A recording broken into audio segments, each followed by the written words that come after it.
Full course yellow and course cars going out just as Mike Skeen was turned around by Madison Snow. That's going to be looked at.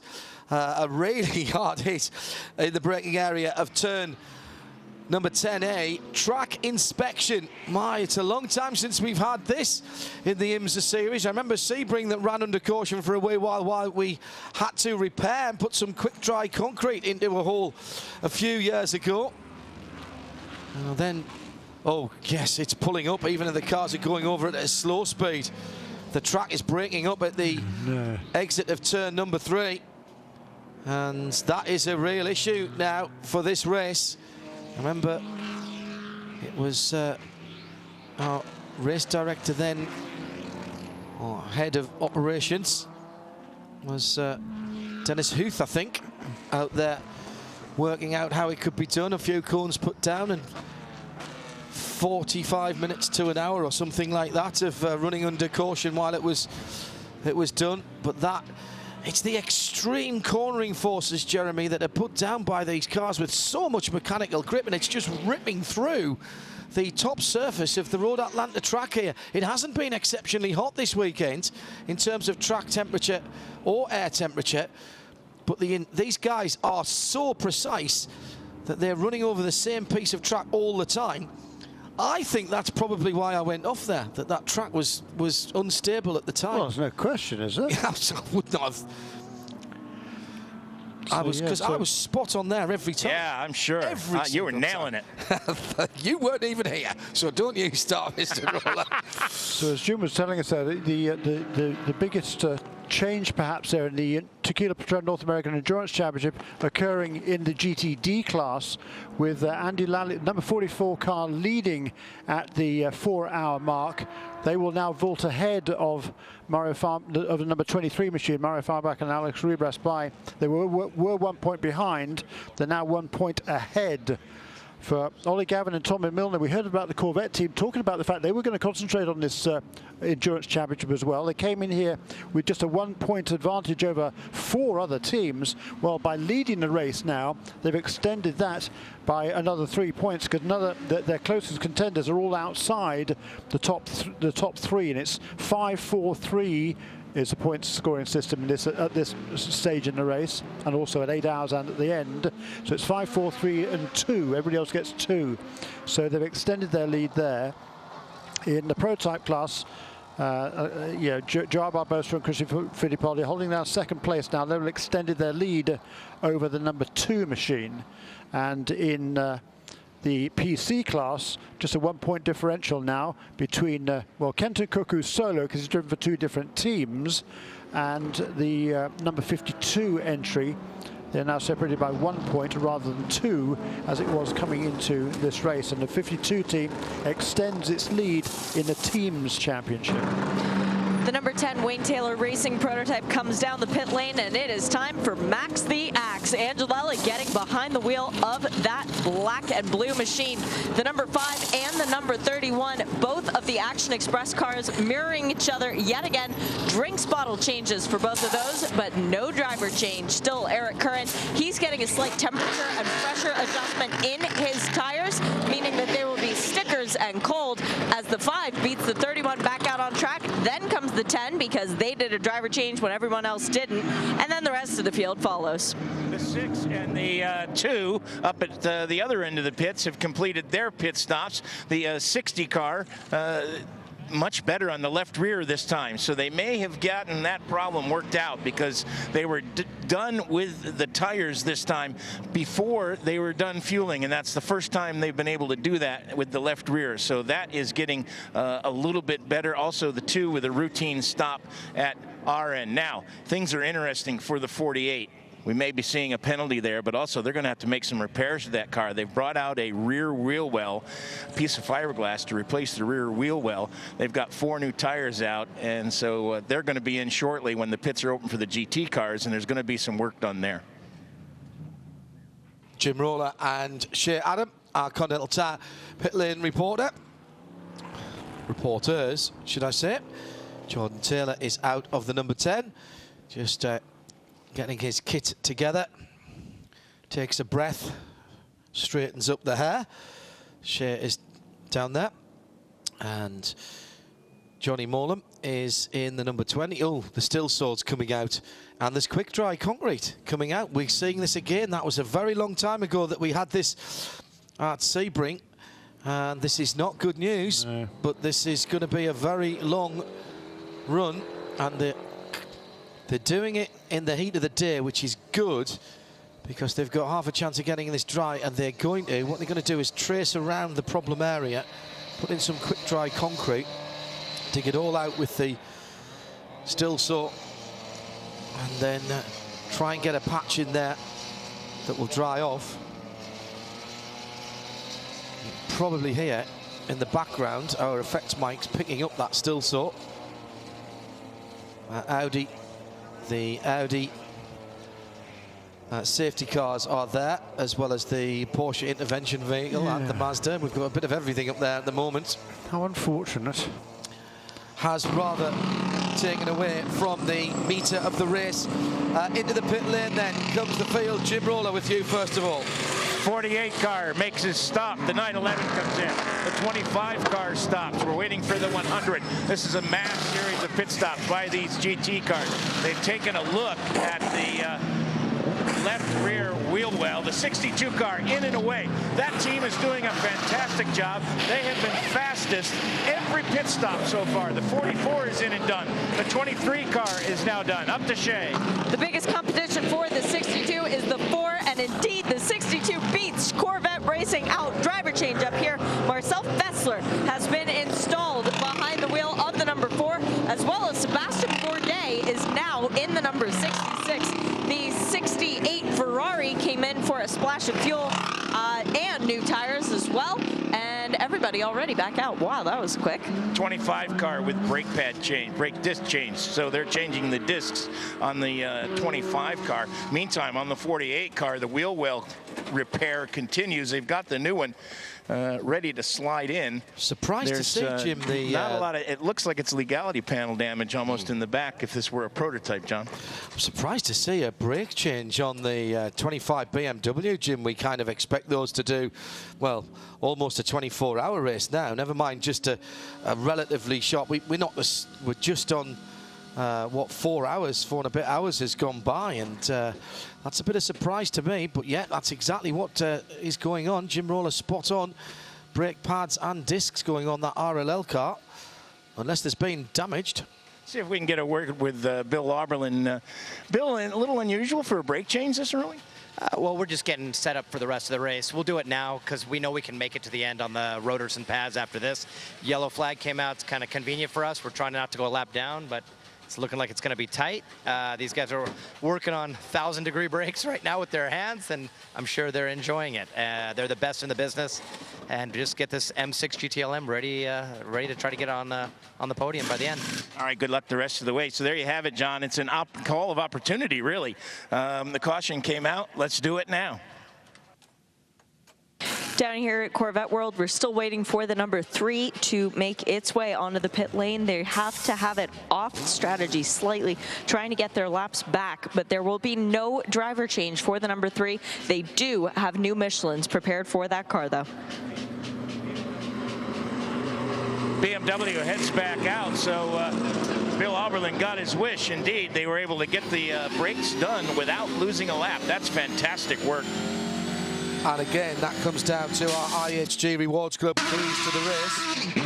That's the 48 Paul Miller Racing Lamborghini going out. IHG Reward Club's key to the race: work the yellows and make sure your pit stop counts. Well, BMW have just done that. And perfect timing to be able to get that down and away without losing the lap. Now, this is going to be a lengthy yellow. So anything else that people need to do can be done. Bad news for the Paul Miller Racer 48 car was they weren't down and away quick enough, and they were held at the end of pit lane as the red light came on. Shea, Adam? We've seen that red light catch drivers out in the past before and cost not only wins but championships. The 48 was heads up enough to notice that that light was on and pull the clutch in, get the car out of gear, and coast to a stop, waiting to be told it is good to go out. Yeah, and that was Madison Snow that brought the car in. Still waiting for that car to roll away. And I think, Shea, you told us that there was a driver change there. And it goes out. No, it's not. It's still Madison Snow. So heads up driving by the youngster and by the team. It may well have been a case of stop, stop, stop, stop, the red light's on in your ears.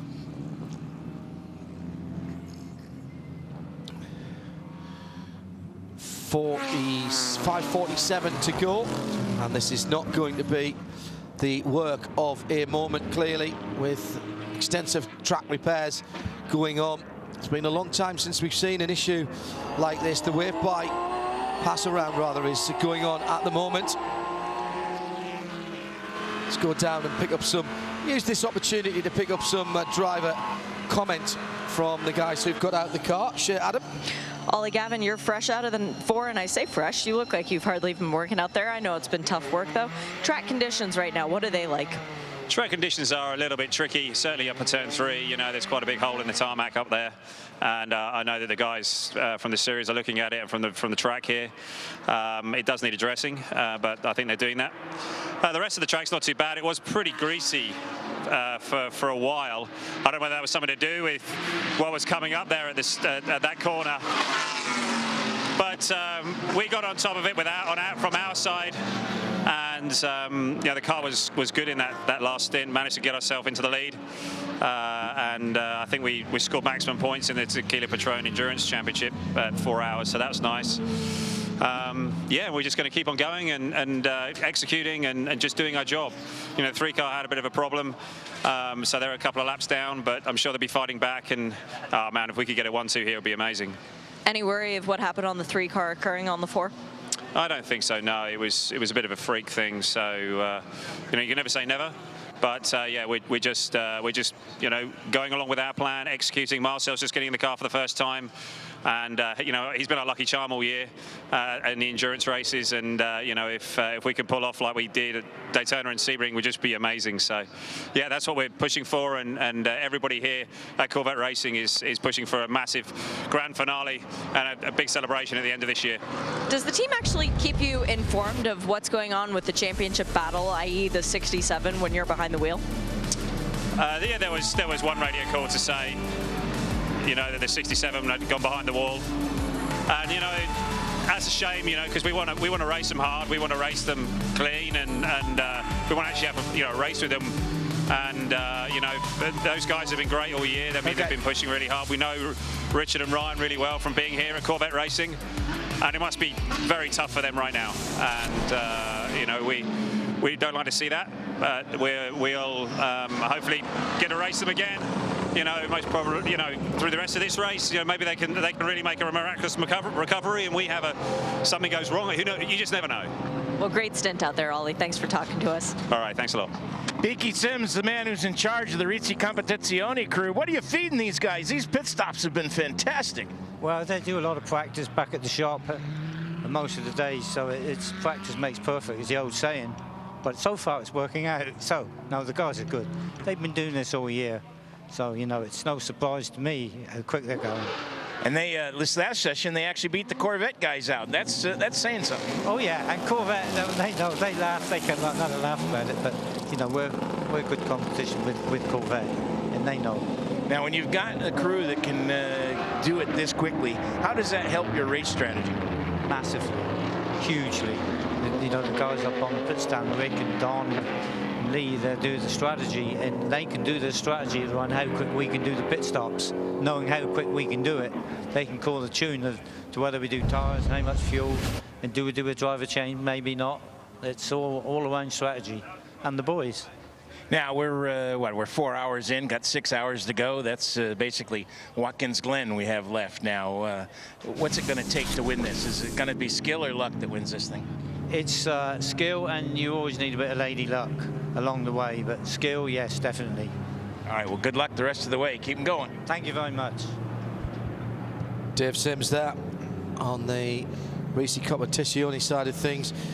As you've been watching the pictures that we get in the booth, some great hyper slow-mos of the cars jumping the curb at turn 3, and really putting a huge amount of load on the left-hand tyres at exactly the point that the track is starting to break up. The GT cars in particular, 1,300 kilos or thereabouts, they have a huge amount of mechanical grip nowadays. And this Road Atlanta surface, funny enough, we just talked about it earlier in the week, weren't we? Just not reacting as people were expecting it to. I expected it to be at turn 10A that we might have a problem, not at the top of the hill. But clearly that could not be allowed to continue, and the race control have decided to try and put some remedial measures at stake. A lot of people asking why we're not going to a red flag here rather than having them circulating for however long this might take. It's a fair question. It could have been a red flag, Jeremy. I suppose it's 6 and 2 3s really. Doesn't really make any difference, does it? I mean, it's not an unsafe. Yeah, the workers presumably are on the track. They're safe. Might as well trundle the car around. It doesn't really make any difference to anything. Other than go a couple more laps and at least the car's on the racetrack. Well, and the other thing is as well, you're risking heat soak and all kinds of things, and then you can't just stop the engines and start them again. You've got to have 15 minutes and at least and all that kind of thing. We'll discuss really that in a moment at IMSA Radio for your comments as the work goes on. We'll go back down the pit lane and pick up some more interviews. Here's John Potter with Jim Roller. You took quite a clout there from the 48 cars. The car okay?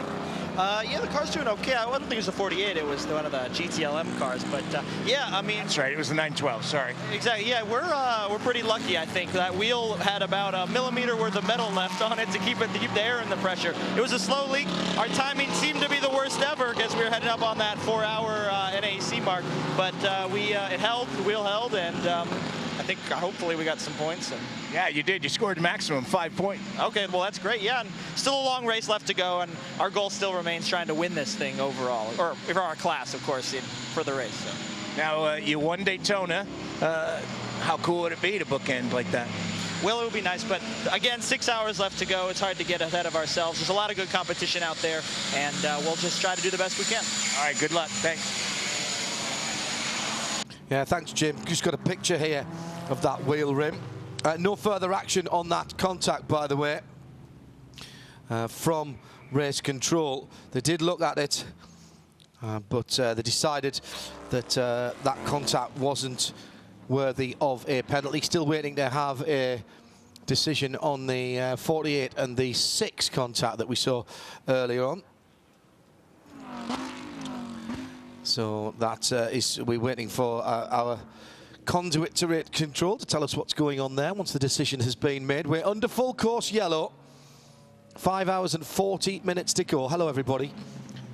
Jim Roller and Shea Adam, our Continental Tire Pit Lane reporter, is going to corral a few drivers together because we have got a little break in proceedings. It's Jeremy Shaw, me, John Hindhaugh in the booth, and let's head down to Shea Adam, who's got Ricky Taylor from the number 10 car. Well, Ricky, it's nice of a little break for you to get out of the car. You've got Max in it, though. Is your stress level any lower than if you're behind the wheel? Yes, I know. When Max is in the car, we're in good hands. So I know he hasn't been in the car in a while, so it'd be nice for him to get the cobwebs off a little bit and get going here. But we've got a really good car. Yesterday, I don't think it was a very good indication of our performance, obviously. So coming into today, we've got a really good car. Guys are doing great on pit stops, and hopefully the track doesn't change too much tonight, and we'll be in good shape. Do you feel like the car will be as stable in the night? Normally our car improves at night. Normally, rear tires aren't wearing as badly and everything gets a little easier. But right now that's our advantage, I think, is the long runs we're a little easier on the rear tires, and so I'd like it to stay hot and difficult for everybody, because I think that's our separation at the moment. So I mean, it's always nice as the driver for it to get a little cooler and easy in the car, but I want it to be tough. The track conditions have been really difficult all week, on the tires especially. With the repair going on at turn 3, do you think that might help in tire wear, especially overnight? Might we see double stints? I don't think we'll be able to double stint, but I was just talking to Jordan about it. We were just talking about how the car lands over the curb, and I was saying how smooth it was, and he was talking about how rough it was. So I don't think we're talking about the same racetrack. So hopefully it's not like you know, somewhere like Sebring when you're going over the gradient and the track and it's tearing the tire apart. But I think it's you know, hopefully with these repairs we'll be in good shape. Now, you and Jordan are human science experiments for today's race as the Ford GT just launches out of the pit lane behind us. What happened? I understand that you took something, but it's not a drug. What's all this about? Yeah, we took a temperature sensor pill last night, and so we've got Dr. Ed Podkanowicz with us this weekend, and he's studying driver science and driver stress inside the car. So that's to monitor our core temperature. We wear you know, a receiver in the car, heart rate monitor, all the normal stuff. We've even got a sweat sensor to see what we're sweating out, and so he's got a formula and he's analyzing, you know, what stress level we're at, and hopefully down in the future he'll be able to put a number on it, stream it back to the pit lane over telemetry. We'll be able to see how tired the driver is. No more drivers lying about how fresh they are, and you know, the teams will be able to take the driver out without any ego involved. So super exciting science stuff, way over my head, but I get super nerded out about it. It's really interesting. Yeah, that is pretty cool, but it does mean bad news for you because you won't be able to say, no, Dad, I'm fine, really, and Wayne will pull you out of the car anyway. How long are you out for? Max, hopefully we'll do a double or triple here, and then I'll get in. And then the way the timing is going with these long yellows, it'll probably be Jordan for the finish. Wow, good luck for the rest of the race. Great, thank you.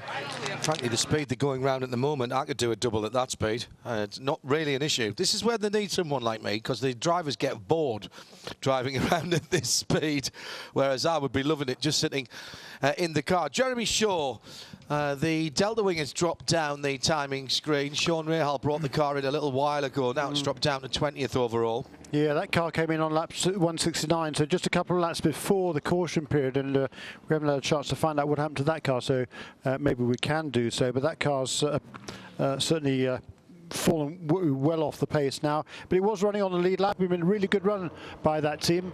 The car was running very, very nicely, but it seems to be have some sort of fairly major issue. In the after that round of pit stops, the big gainer was number 31 car, because number 10 car lost a couple of positions, making that driver change from Jordan Taylor to Max Angelelli. Joao Barbosa and Eric Curran both stayed at the wheel of their respective Action Express cars, number 5 and number 31. So number 5 car went from second to first. Number 31 car went from 5th to second.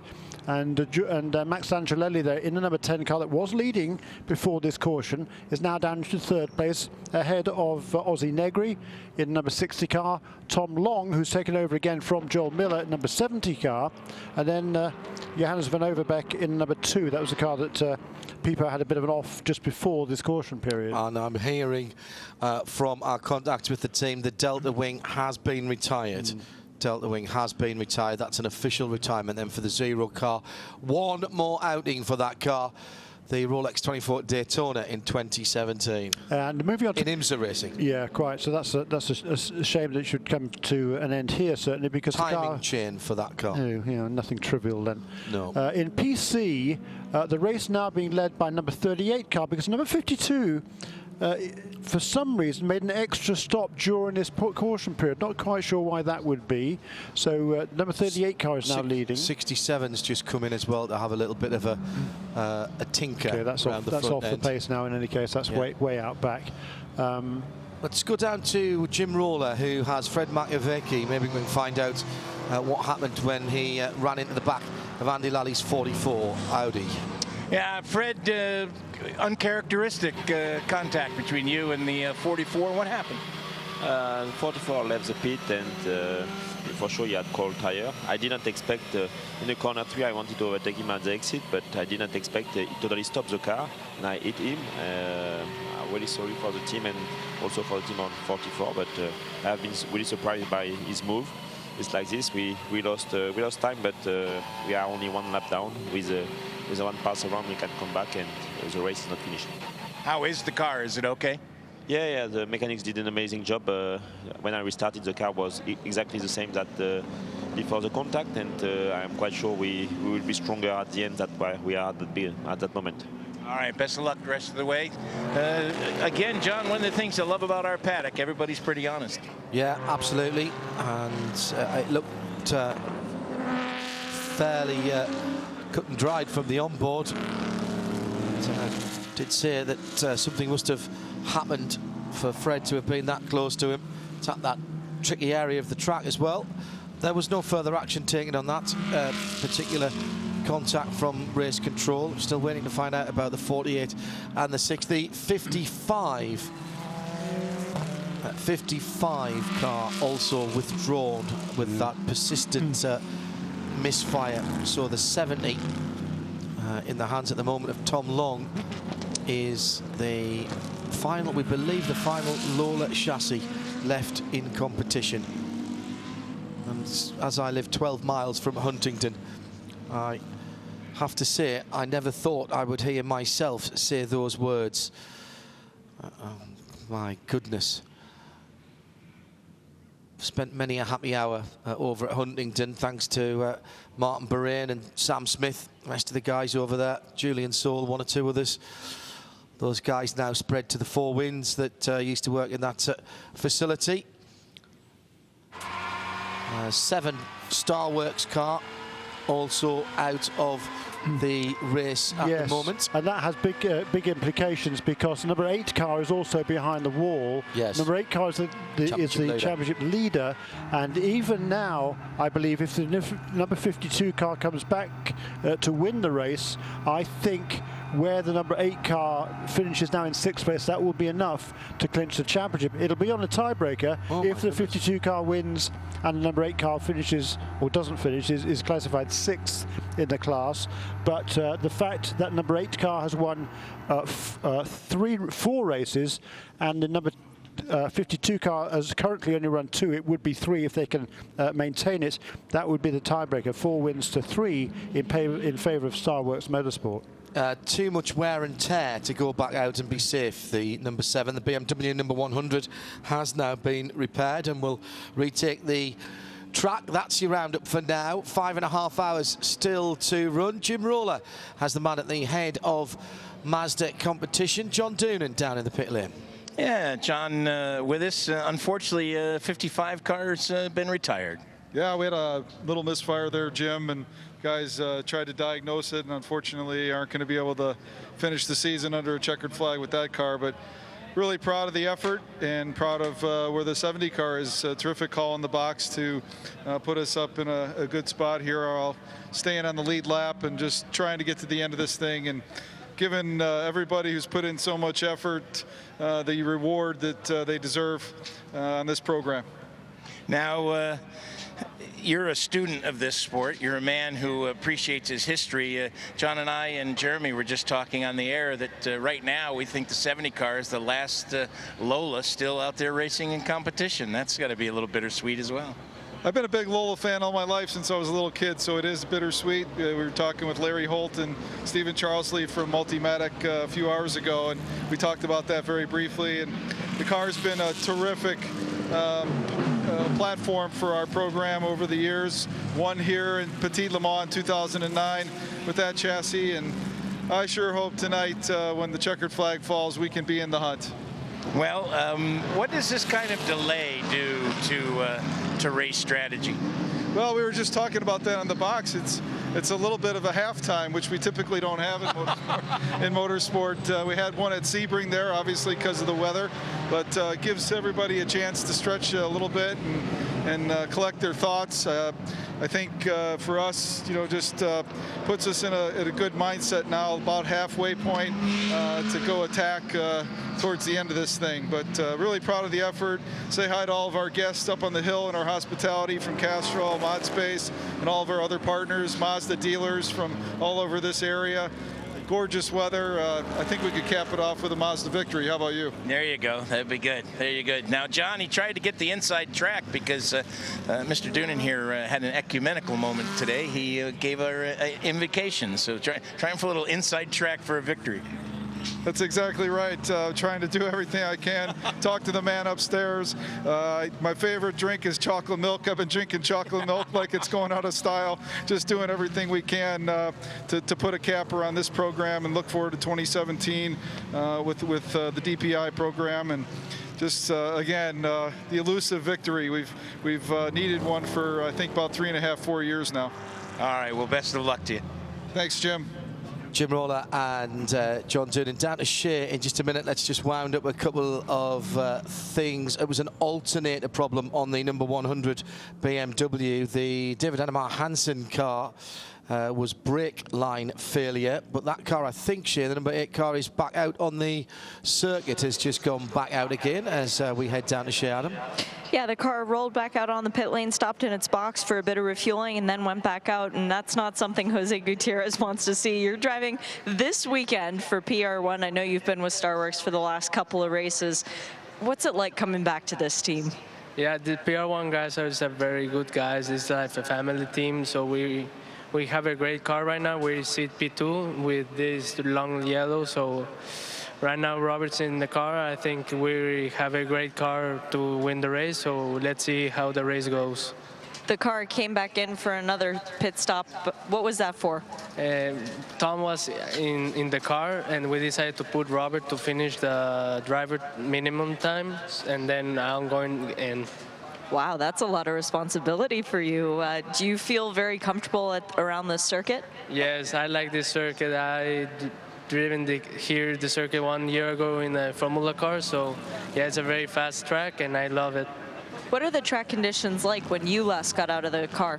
It was a lot of rubber, it's extra rubber, and very sketchy, and especially in the slow speed corners, but I think when more rubber is going to get faster. Good luck for the rest of the race. Thank you so much. Smart bit of tactics there. If we go back to our IHG Rewards Club keys to the race, work those yellows. You come back in, you put Robert Alon back in. Now, not that you really need to say this about Robert, but he can't lose or he can't gain any time, but he can't lose any time at the moment. He can do the rest of the required driver time without any pressure on him whatsoever. It's great. I think that's great tactics. Yeah, it is, and you know that team wants to win the race. If they can win the race, they've got a chance. I think not now of winning the season championship, but they certainly have a chance to win the Tequila Patrón North American Endurance Championship in the PC class. And they've, in terms of the teams championship in the NAEC, they're looking very, very good. But they want their drivers to win the drivers section as well. That's the goal for the end of this evening. It's Jeremy Shaw, I'm John Hindhaugh, and you're listening to IMSA Radio. We are trackside at Petit Le Mans, and at the moment under full course yellow for a bit of carriageway repairs. I do wish they could do the motorway down the M1 or the M40 as quick as they're getting this done. This would have been closed for a week if they'd been doing that. The car's continuing to circulate, and my sincere thanks to El Perry. What I was trying to say earlier on, he has succinctly summed up in a tweet to @IMSA Radio. Mechanically, the cars prefer full course yellow to a red flag. There's more mechanical sympathy, if you will, at that point. All of the IMSA staff, including some of our IMSA safety team, working on that area. Nice bit of plastering done there. If anybody needs any work done, the chap in the Road Atlantic, the green shirt, is doing some fantastic work there. If you ever want a bit of plastering doing on your man cave, about halfway through that, I would say, before we can get this race back underway. It's a pretty big area, isn't it? Yeah, Jeremy, I don't think there's anything else that they could do there, really, because it was getting worse, and we were starting to see larger and larger chunks of the top layer of tarmac of the racetrack surface begin to be torn away, and at that point you're worrying about catching the edges of it, maybe causing a puncture. No question. And the whole issue of that is one of safety. So we've got 5 hours, 23.5 minutes to go. For those of you watching the pictures, we're going to have a little bit of a recap of what has happened up until now. Race start was absolutely fantastic, actually. Everything that went on the grid earlier, I've never seen so many people on the, well, I certainly haven't seen for at least a good 2 or 3 seasons as many people on the grid as there were this morning. Real family festival atmosphere before the race got underway just after 11 o'clock this morning. everybody wanting this race to get underway. Championships on the line, of course, throughout the field. Big thanks to all of our marshals and track workers at the green. As you might expect, the LMP2 cars jumped away. Tommy Dreesy first caution caused by him spinning. Plenty of close quarters action with Tom Long getting close together with the Chevy prototypes and the GTs. Well, what can you say about the GTs? Always been good. Richard Westbrook getting into the BMW and taking a penalty for that. At least Ryan Briscoe did, and that was the start of the 67 cars having its problems. Has dropped down the field since then. It's not been the only time that we've had issues.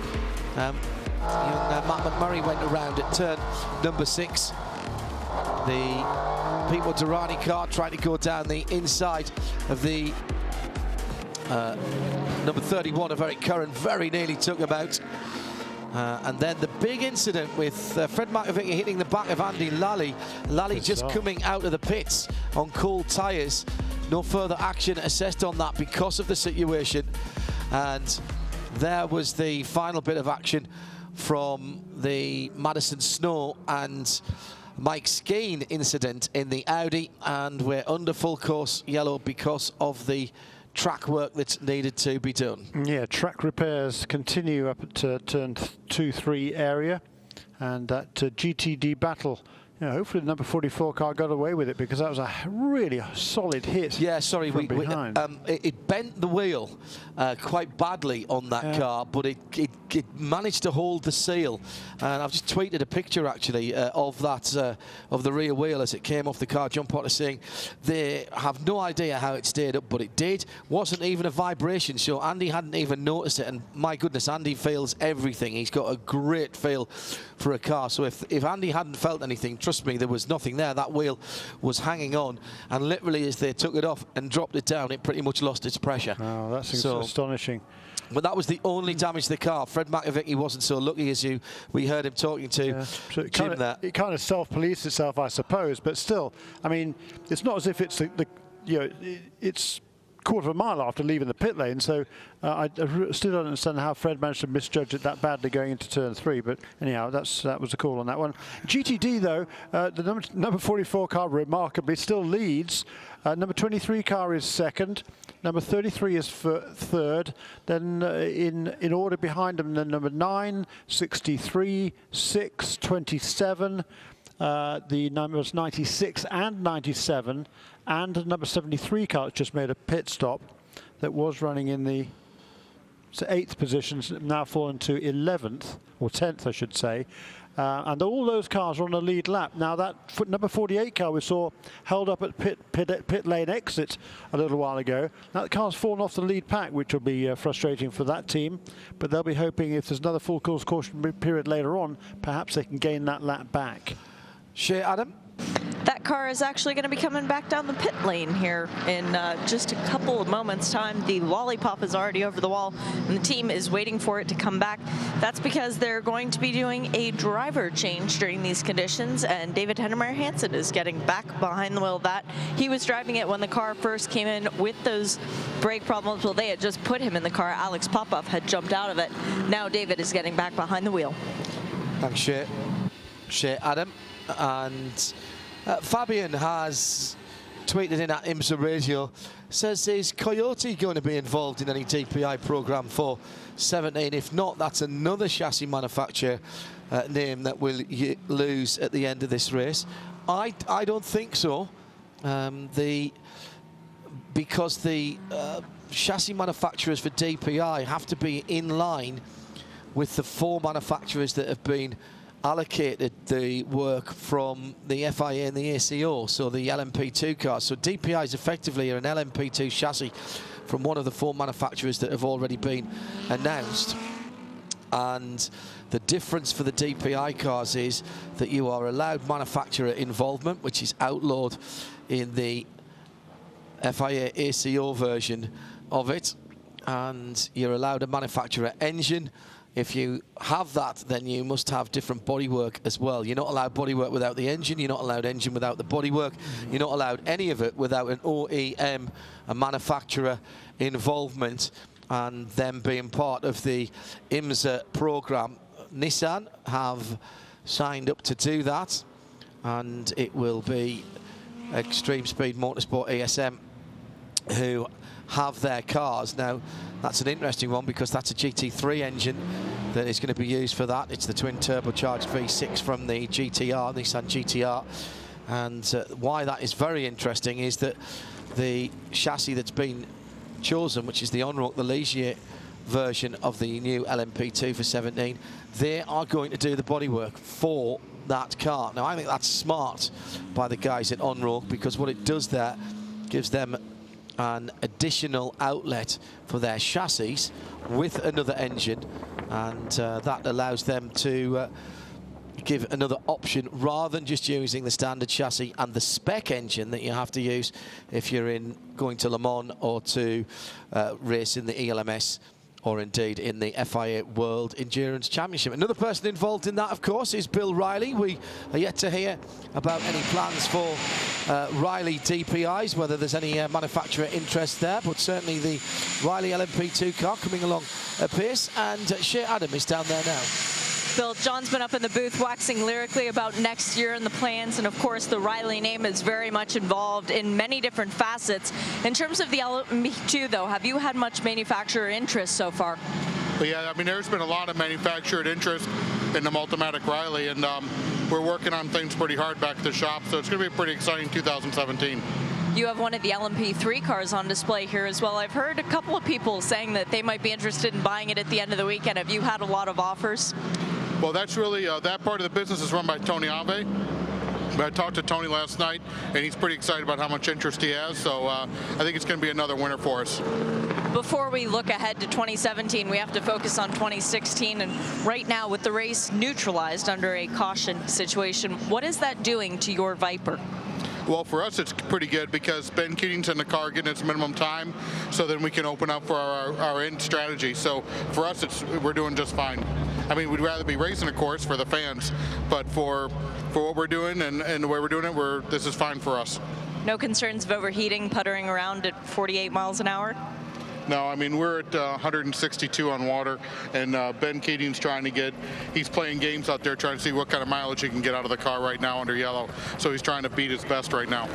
That's a pretty good way to stay entertained. I know you've been good friends with Mark Miller for a few years now. Do you guys play any games when you're in the car like that? No, I don't play games with Mark Miller at all.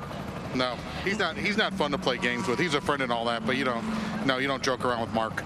You don't leave his face off of autograph cards at Le Mans or anything like that? That was intentional, but that wasn't a joke. That's fantastic. When Jerome got in the car to start things off, he put out such a lead. Was that the pace that you wanted to see out of him off the beginning? I think it's always good at a long race. You never know what's going to happen. And with this being one of the last races for the Viper and IMSA, it was good to go out there and show what the car can do, in front of the fans and everything. And it was a good opportunity for Jerome to show what he can do also. Thanks for your time, Bill. Okay. Yep, thanks. Yeah, always good to hear Bill Riley right at the centre of things for 2017 on a number of different prospects and projects. This for you, if you're here at the circuit, don't often do this, but if Albert Towles is listening in on the PA or on 97.9, could you contact the front office here at Road Atlanta, please? Albert Towles. It's not massively urgent, but they have asked us that if you are within earshot, don't worry, I don't think there's anything, a major problem going on, but if Albert Towles is hearing this at the moment, or you know where Albert is, if you can point him up to the front office. If you don't know where that is, Albert, ask any of the Road Atlanta staff wearing the T-shirts, and I'm sure they will point you in the right direction, get you on a shuttle or a golf cart to get you up there. 5 hours and 13 minutes to go. Interesting that David Hennemeyer Hansen's going to get in. That's another way of getting the driver time done. Again, just trying to get the competitive edge for later on in the race. Jeremy, very nearly finished the patching. It'll need a little while to dry. My goodness, that helicopter shot just tells you how steep it is down from 11 to 12, doesn't it? Yeah. And there's our booth. right in the top of the Yokohama Tower. Lanier Speedway just over the other side of Highway 53. And a lot of car parking over there this weekend. The skid pad area just to the left of turn 1 there, that was filled up with the Porsche and the Mazda MX-5 paddocks until last night. They all stripped out very quickly indeed. That's been given over to extended car parking today for press and officials. And the camping areas improved and extended here at Road Atlanta over the last few years. Absolutely full. Good afternoon to all of you, wherever you are. Some great viewing positions down through the S's and on the banking at the exit of turn 5 there. See that you all have been very respectful of your neighbours with putting up your awnings and such like. More RV camping down towards turn 7 in the proving area and some of the test grounds that are used at Road Atlanta for 2 and 4 wheels. There was a plan a few years ago potentially to extend beyond turn 6 and 7. It hasn't come to fruition, and I'm kind of pleased it hasn't really, because this circuit is fine exactly the way it is. Races very well indeed. Very busy on the fence line all the way down the back straight, with people camping on drivers left and right now. The left-hand side going down the hill, relatively new. That was only put in a few years ago, and that is absolutely chocker to drivers left there, isn't it? Down in the braking area of turn 10A. And then the drift course, which Billy Johnson tried out yesterday in having won for Multimatic in the Continental Tire Sports Car Challenge. Brilliant season of racing there. Try and get a word from the race control as to what is going on up at turn number 2 in a moment. Shea Adam down in the pit lane, just trying to find us some more people to talk to. Jeremy, just a quick reminder then for those perhaps joining us at 9 o'clock back in the UK, just after 4 o'clock here this afternoon. Final race of the season. We have had some championships decided already this afternoon. Basically at the start of the race, and then at the 3-hour mark, a couple of championships decided. Yes, indeed, and really I think probably the only championship hasn't been decided is the one at the front of the field, actually, in terms of the Drivers' Championships at least. Get my charts here and have a look down each of them in turn, but certainly the Prototype Championship remains neck and neck between the 2 Action Express cars, with the number 10 machine still in contention, but they're going to need some help in PC. I reckon that even though the number 8 cars had some difficulties and has fallen quite a long way back down the order, it is back out on racetrack, and even if it finishes where it is, which is 6th place out of 7 PC cars, I think that is going to be good enough to claim the championship, even if number 52 car wins. In GTLM, with the number 67 car having so many difficulties, there's no way that car now can win the championship. So that has been effectively now, I think, deciding in favour of Oliver Gavin and Tommy Milner, and the Teams and Manufacturers Championship as well. And as we said earlier on, Christine Nielsen and Alessandro Balzan have claimed the GTD Championship spoils. And I think as well, given that the following message has just gone across from Peter Barron to Renger van der Zande. Renger van der Zande, this is my most exciting lap of the season, he's just said, I think rather sarcastically, and Peter has just said to him, well, that lap's just won you the championship. And Renger back, yes then, best lap ever. That's in the Prototype Challenge category. Shadam. Down here in the Mazda pits with Spencer Piggott. Spencer, you're supposed to be driving 2 prototypes today. Unfortunately, it's only going to be one of them, but it only takes 1 car to win, right? Yeah, exactly. You know, the Mazda guys have put so much hard work into both of these cars. You know, it's unfortunate that 55 isn't going to be able to continue. You know, I was in it for a little bit and just having some misfiring issues that we couldn't figure out the root of them. So everyone's fully focused now on the 70, and you know, they're doing a great job. So hopefully I can aid with that progress, and we'll have a good finish. The 70 looked really capable of fighting out there when we were in green flag conditions. Did track conditions not matter? Were you guys strong everywhere? Listening on the radio, I think Joel was very happy with the car over the long run, and even though it's getting hotter and the track's getting a little greasy, the car seems to have great grip and really good power down, which is going to be important as it gets hotter. So so far so good for the 70, and I'm looking forward to hopping in. What are you expecting from the night conditions? It's going to be tricky. I did a few laps of night practice, but as we're scheduled right now, I'm going to be getting out just as it gets dark. So, I think Joel's going to finish at night, and he's got a ton of experience driving these things at night around this track. So, couldn't ask for a better guy. Is it frustrating for it to be under yellow instead of being a red flag? What do you guys prefer? I prefer it to be green. Unfortunately, it looks like the track's picking up in turn 3. Hopefully they get it sorted out quickly. Yellow is kind of tough for the guys out there. You're not really getting any airflow. I think it's pretty hot in the car, but hopefully it's fixed soon and we get back to racing. In IndyCar, you don't spend a lot of time outside of your car. It's not a good thing if you are, in any case. What do you do in between shifts? I mean, did you have to learn? It's kind of strange, yeah, to just be waiting and watching and, cheering for your car and, kind of unique for me, but I'm enjoying it. I've done 4 races now with Mazda and just getting more used to it, and it's great because you have 3 guys learning from each other in the car. You can compare data from exact same car, exact same conditions, so it pushes everybody, and I enjoy watching racing, so it's all good. We're going to see you back in a Soul Red Mazda next year? I sure hope so, yeah. Well, best of luck for the rest of the race. Thank you. And happy birthday a couple of days ago, Spencer. And hopefully you can get into that car at the end. That number 70 car still very much in contention here. We saw Joel Miller turning some really good laps prior to this recent caution period, and with 4 cars pretty much nose to tail for the lead of the race, and he was among those 4. So still that number 70 car, even though the 55 is out, number 70 car is still very much in the thick of this action. Coming down to just on 5 hours and 6 minutes to go. A little pit stop for the number 3 Corvette, sitting in 8th position. They're still trying to get laps back. They have got it down to a couple of laps off the lead. Shea Adam down in the pit lane has a question. Just walking down this end of pit lane, I haven't been down here because this has traditionally been Jim's end, the end towards pit in. But did something happen to the Delta Wing that I missed because their pit box is empty? Yeah, retired. Aww. Listed as a retirement with a timing chain issue, if memory serves. That's a shame. But they will be back at Daytona.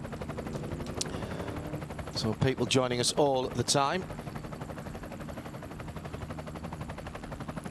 For Pete's sake, says this is a lovely looking circuit. I see shades of Donington Park in the UK, Spa-Francorchamps. Don't touch it, leave it as it is. Can't disagree with that either. And Jack Shalowski, who was our ZF fan reporter, asking a question down at Corvette of Doug Feehan earlier on this weekend. That's a video that will get posted up shortly. And he's asking about crowd figures. Jack, I haven't seen any crowd figures yet, but it's big. And what was possibly even more impressive to me than whatever the overall number is how many people there were here early this week. The camping grounds, when I got here on Monday evening, already there were 3 lines of campers and RVs on the hard standing waiting to be allowed in, which I think they weren't allowed in until Wednesday morning, actually. So people had made the decision to come early, get their place in line and get their positions around the circuit. And the shots we've just seen there, Jeremy, from 10A, 10B with that natural amphitheatre area filling up nicely. People have brought their canopies and their easy ups and made a weekend of it. Yeah, I mean, it's kind of rare to see an awful lot of people in that area for some reason, but there's a lot of people there now, and it is a great place to watch. And that is one of the great things about this track. There's all sorts of different vantage points you can get. I mean, just walking along the back straight is pretty cool because you see the cars dashing beneath you at 170 plus miles an hour. That's pretty impressive in its own right too. So with all the elevation changes here and the tree foliage around here as well, it's just a gorgeous place to come racing. So go down to the pit lane. Shea Adam, I'm looking from the helicopter camera, and bit of a... Normally we see cars going around in one long line here. That's not happening at the moment behind the safety car. No, it's not, and it caught the attention of Cameron Lawrence and myself when that happened, when all of a sudden 2 PC cars came by. One was going pretty slow, and the other came and caught up to it really quickly.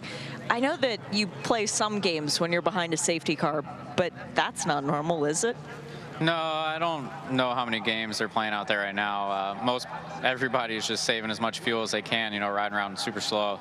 But I don't know if he's trying to get heat in the tires or clean something off. But yeah, they were definitely closing at a pretty high rate. But you know, those guys, maybe it's a little game. It's kind of, maybe they're bored and just kind of playing around a little bit. You never know. So how was your first stint in the BMW? When we talked to you the other day, you were a little undecided as to whether or not you like driving a big M6. Now, there's a smile on your face, though. Yeah, I definitely am getting used to the car, and it's very comfortable to drive.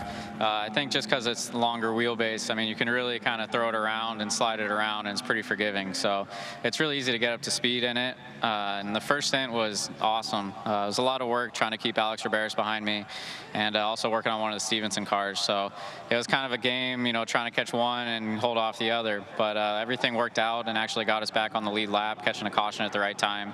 So it was a lot of work, but for me it was fun, you know, to have a goal and something to focus on and lay down some consistent and some pretty good laps and work traffic and really just get comfortable and get ready for the second half of this race. You said a bit earlier off mic, we were talking about the sight lines are different, so you couldn't really see where the track was coming up.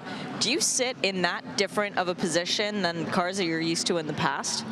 I'm just short, and that's kind of part of it, I guess. I mean, the guys I'm driving with are pretty similar in height, but it's just kind of how it works out, and every car is a little bit different, you know, what you can see over the hood and what's ahead of you. So, you know, Marcus told me that sometimes he has issues seeing the apexes as well in this car, so I think it's kind of nature of the beast, just being a big car that it is. But I'm kind of used to that. It's kind of a common thing, and luckily when you come to places, you know, more than once, you kind of learn where the track is, and you know, once you're comfortable, you can almost drive with your eyes closed. So that's kind of what it is here a couple times, you know, going up 3, basically looking at some trees in the sky, and then I find my brake zone. So it's just something you get used to and deal with as a driver, I guess. But, you know, the guys have helped me out a lot with some padding and stuff and getting comfortable in the car. So it's not really an issue. Well, enjoy the rest of the race. Thanks.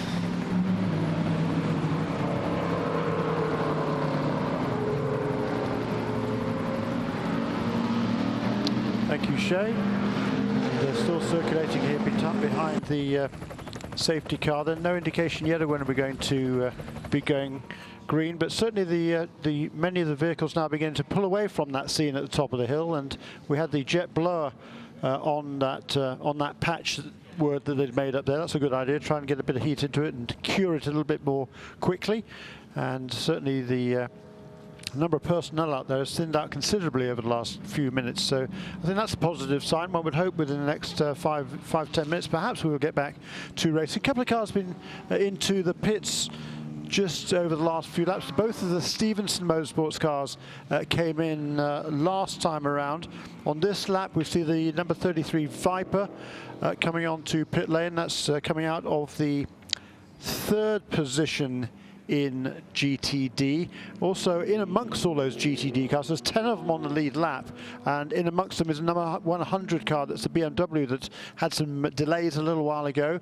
That car is now 6 laps off the lead in GTLM, but that car was onto pit lane for service as well. I think that the fact that we're seeing all these pit stops now is an indication that it won't be too much longer before we go back to green. There is a good view of the patch there. Now nobody around it, John. Yeah, and I think people coming in the pit lane because they realise we're about to go back to green. Yeah, you're right there, Jeremy. We've just gone through the 5-hour marks with 191 laps completed by the leader. We're into the second half of the race. Time, I think, to go back to green flag racing and crack on with what had been, until that issue with the circuit at turn 3, a pretty decent race, to be honest. Actually, better than that. However, nice to race control to let us know it was going to be a long yellow. Hopefully all of you back at home and here at the circuit took the opportunity to go and grab a bit of something to eat or refreshment. Yes, absolutely. It's worked quite well. 4:15 here in the afternoon. That puts it at just after 9:15 in the UK, 1 hour later in Europe. Thank you for spending some of your weekend here. Yellow and white flags out of the final corner as the 52 prototype challenge car with Robert Alon behind the wheel comes round. Some 24 seconds in arrears of James French, who leads the class up the road. There are a few gaps out there, Shea's absolutely right. And there's no reason why they can't be closed up now. In fact, should be closed up really, shouldn't they? Question will be, will race control decide to erase any kind of wave round? Let's go down to Shea Adam as we've got a pit lane caller. Jeremy just mentioned that the 6 and the 9 both made their way down the pit lane. That is true, and the 6 has just come back down. Mike Skeen hopping out from behind the wheel, and Robin Liddell, who was running over to the car a minute ago without his helmet on, now is fully clothed and ready to go. He has been installed, but there is some damage to the front of the number 6 Audi. The bumper is hanging a little bit loose, and one of the mechanics just hits it with a bit of frustration, and looks like he hit it back into place as they are taking a tear off from the windshield. Robin fires up that beautiful Audi engine. Now everybody is clear away from the car. Goodbye, Robin. That's a great way to sign that car out, Shea. Very good. 5.2 V10 back out onto the circuit. Jeremy. Yeah, just a few laps ago, we saw the number 90. I think we saw both Turner Motorsport BMWs come into pit lane right as the caution came out. So that put them at the back of the pack. But now, with a whole bunch of other people electing to come onto pit lane during this caution period, and as we're getting ready, we believe, to go back to green, all of a sudden those two cars, driven currently by Ashley Freiberg in number 96 and Marcus Paltola in car number 97, they suddenly find themselves 4th and 5th. So it's going to be Marco Seefried that is leading right now, with Mario in number 44 car, Mario Farnbacher in number 23 Porsche in 2nd place, the Ferrari of Jeff Siegel, car number 63, in 3rd, then the two BMWs, Ashley Freiberg and Marcus Paltola, 96 and 97, 73 car, that's a Porsche, Matt McMurray, then the Lamborghini, the best of the Lamborghinis, Cedric Spirituali in car number 27 for Dream Racing Motorsport, then the number 9 Audi, Dion von Moltke at the wheel of that Stevenson car, and then rounding out the top 10, and all of these cars on the lead lap, Ben Keating in number 33, Riley Motorsports Dodge Viper, and Robin Liddell, who's just made that extra pit stop, or just resuming after making the extra pit stop in that number 6 car for Stevenson Motorsports. 48 car lose the laps. Yeah, because he got stopped at the end of the pit lane. They mistimed their pit stop, yeah, having had a bit of an incident. They managed to get away with that. I've not seen any penalty being applied to Madison Snow, who is still behind the wheel.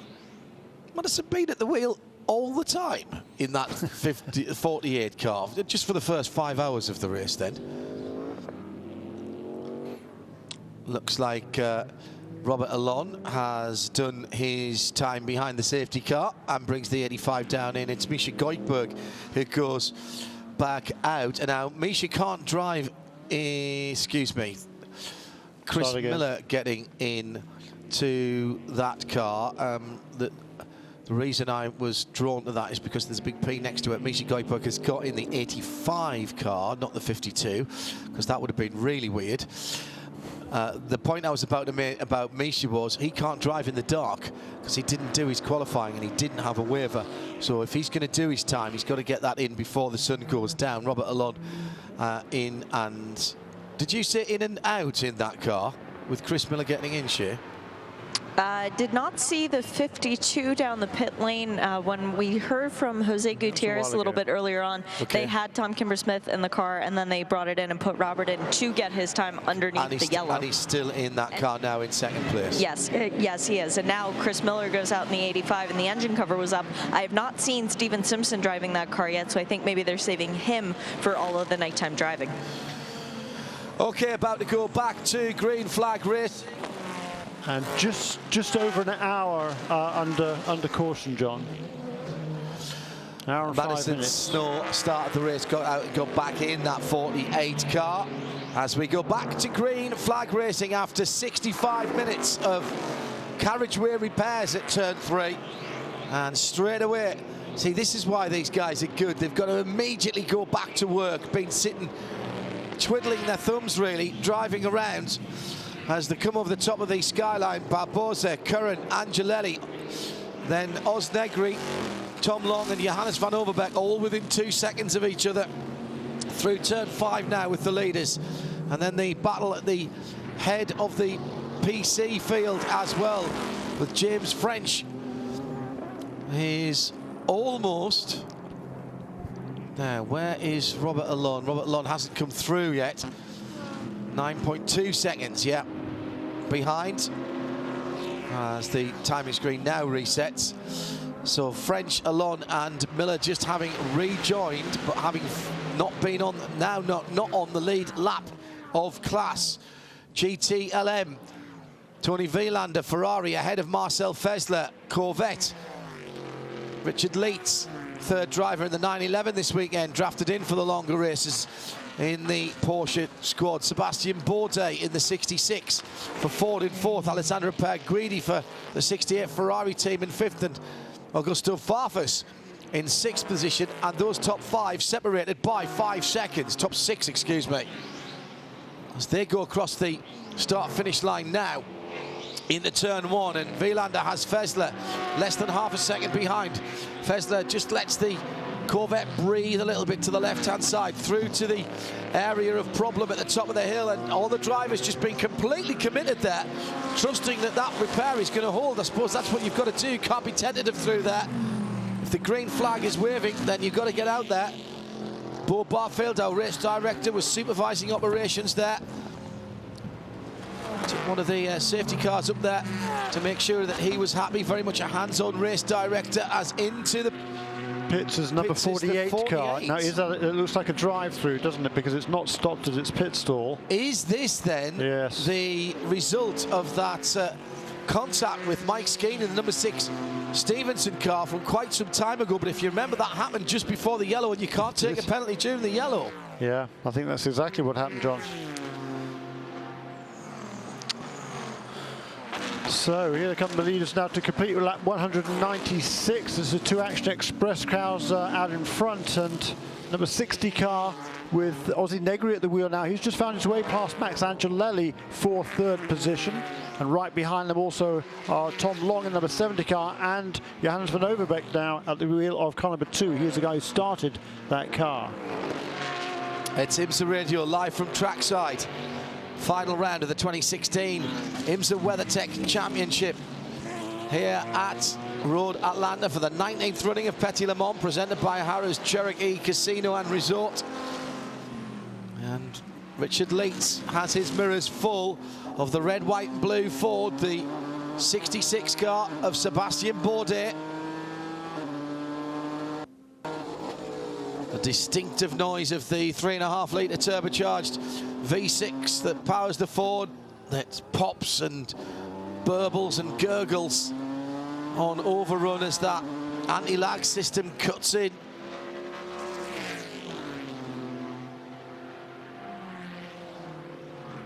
Cars down the back straight now. Alessandro Perguidi within sight of this battler. Behind him, actually, is Augusto Farfus.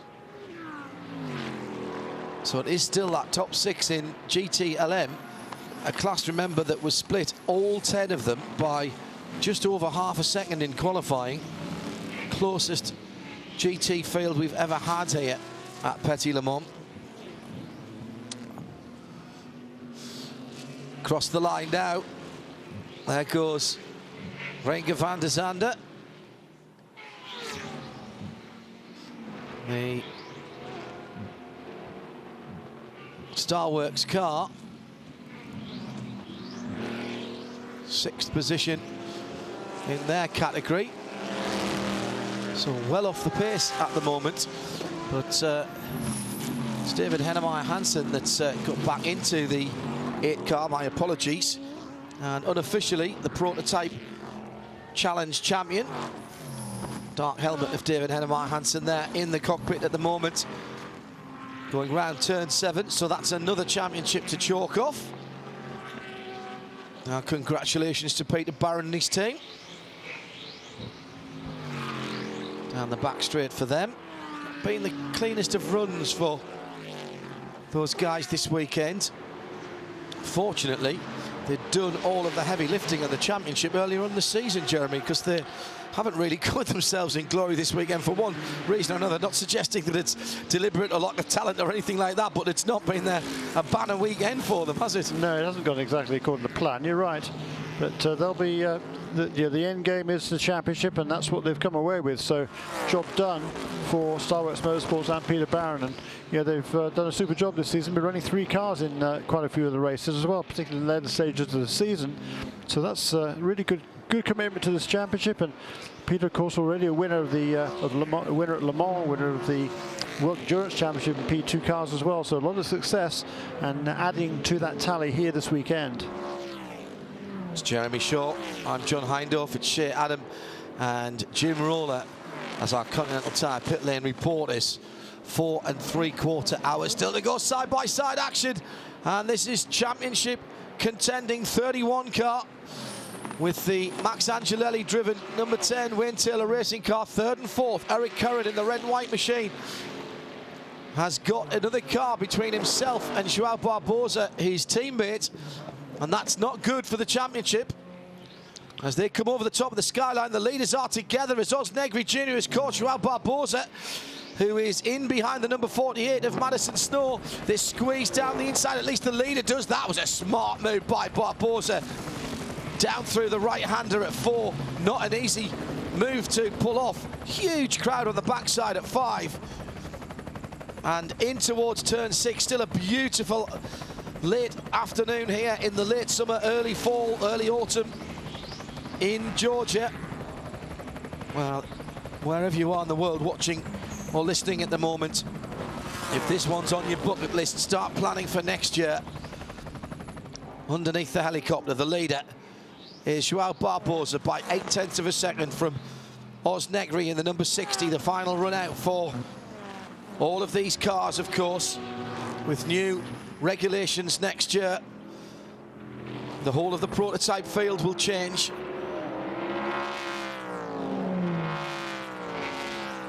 The 60 car of Michael Shank Racing. Michael going into the GT3 category, GT Daytona with NSX. Lap 200 now completed. Well, good point. Nice little milestone there, Jeremy. 15 minutes after halfway, but lots of yellow flag in that first half of the race.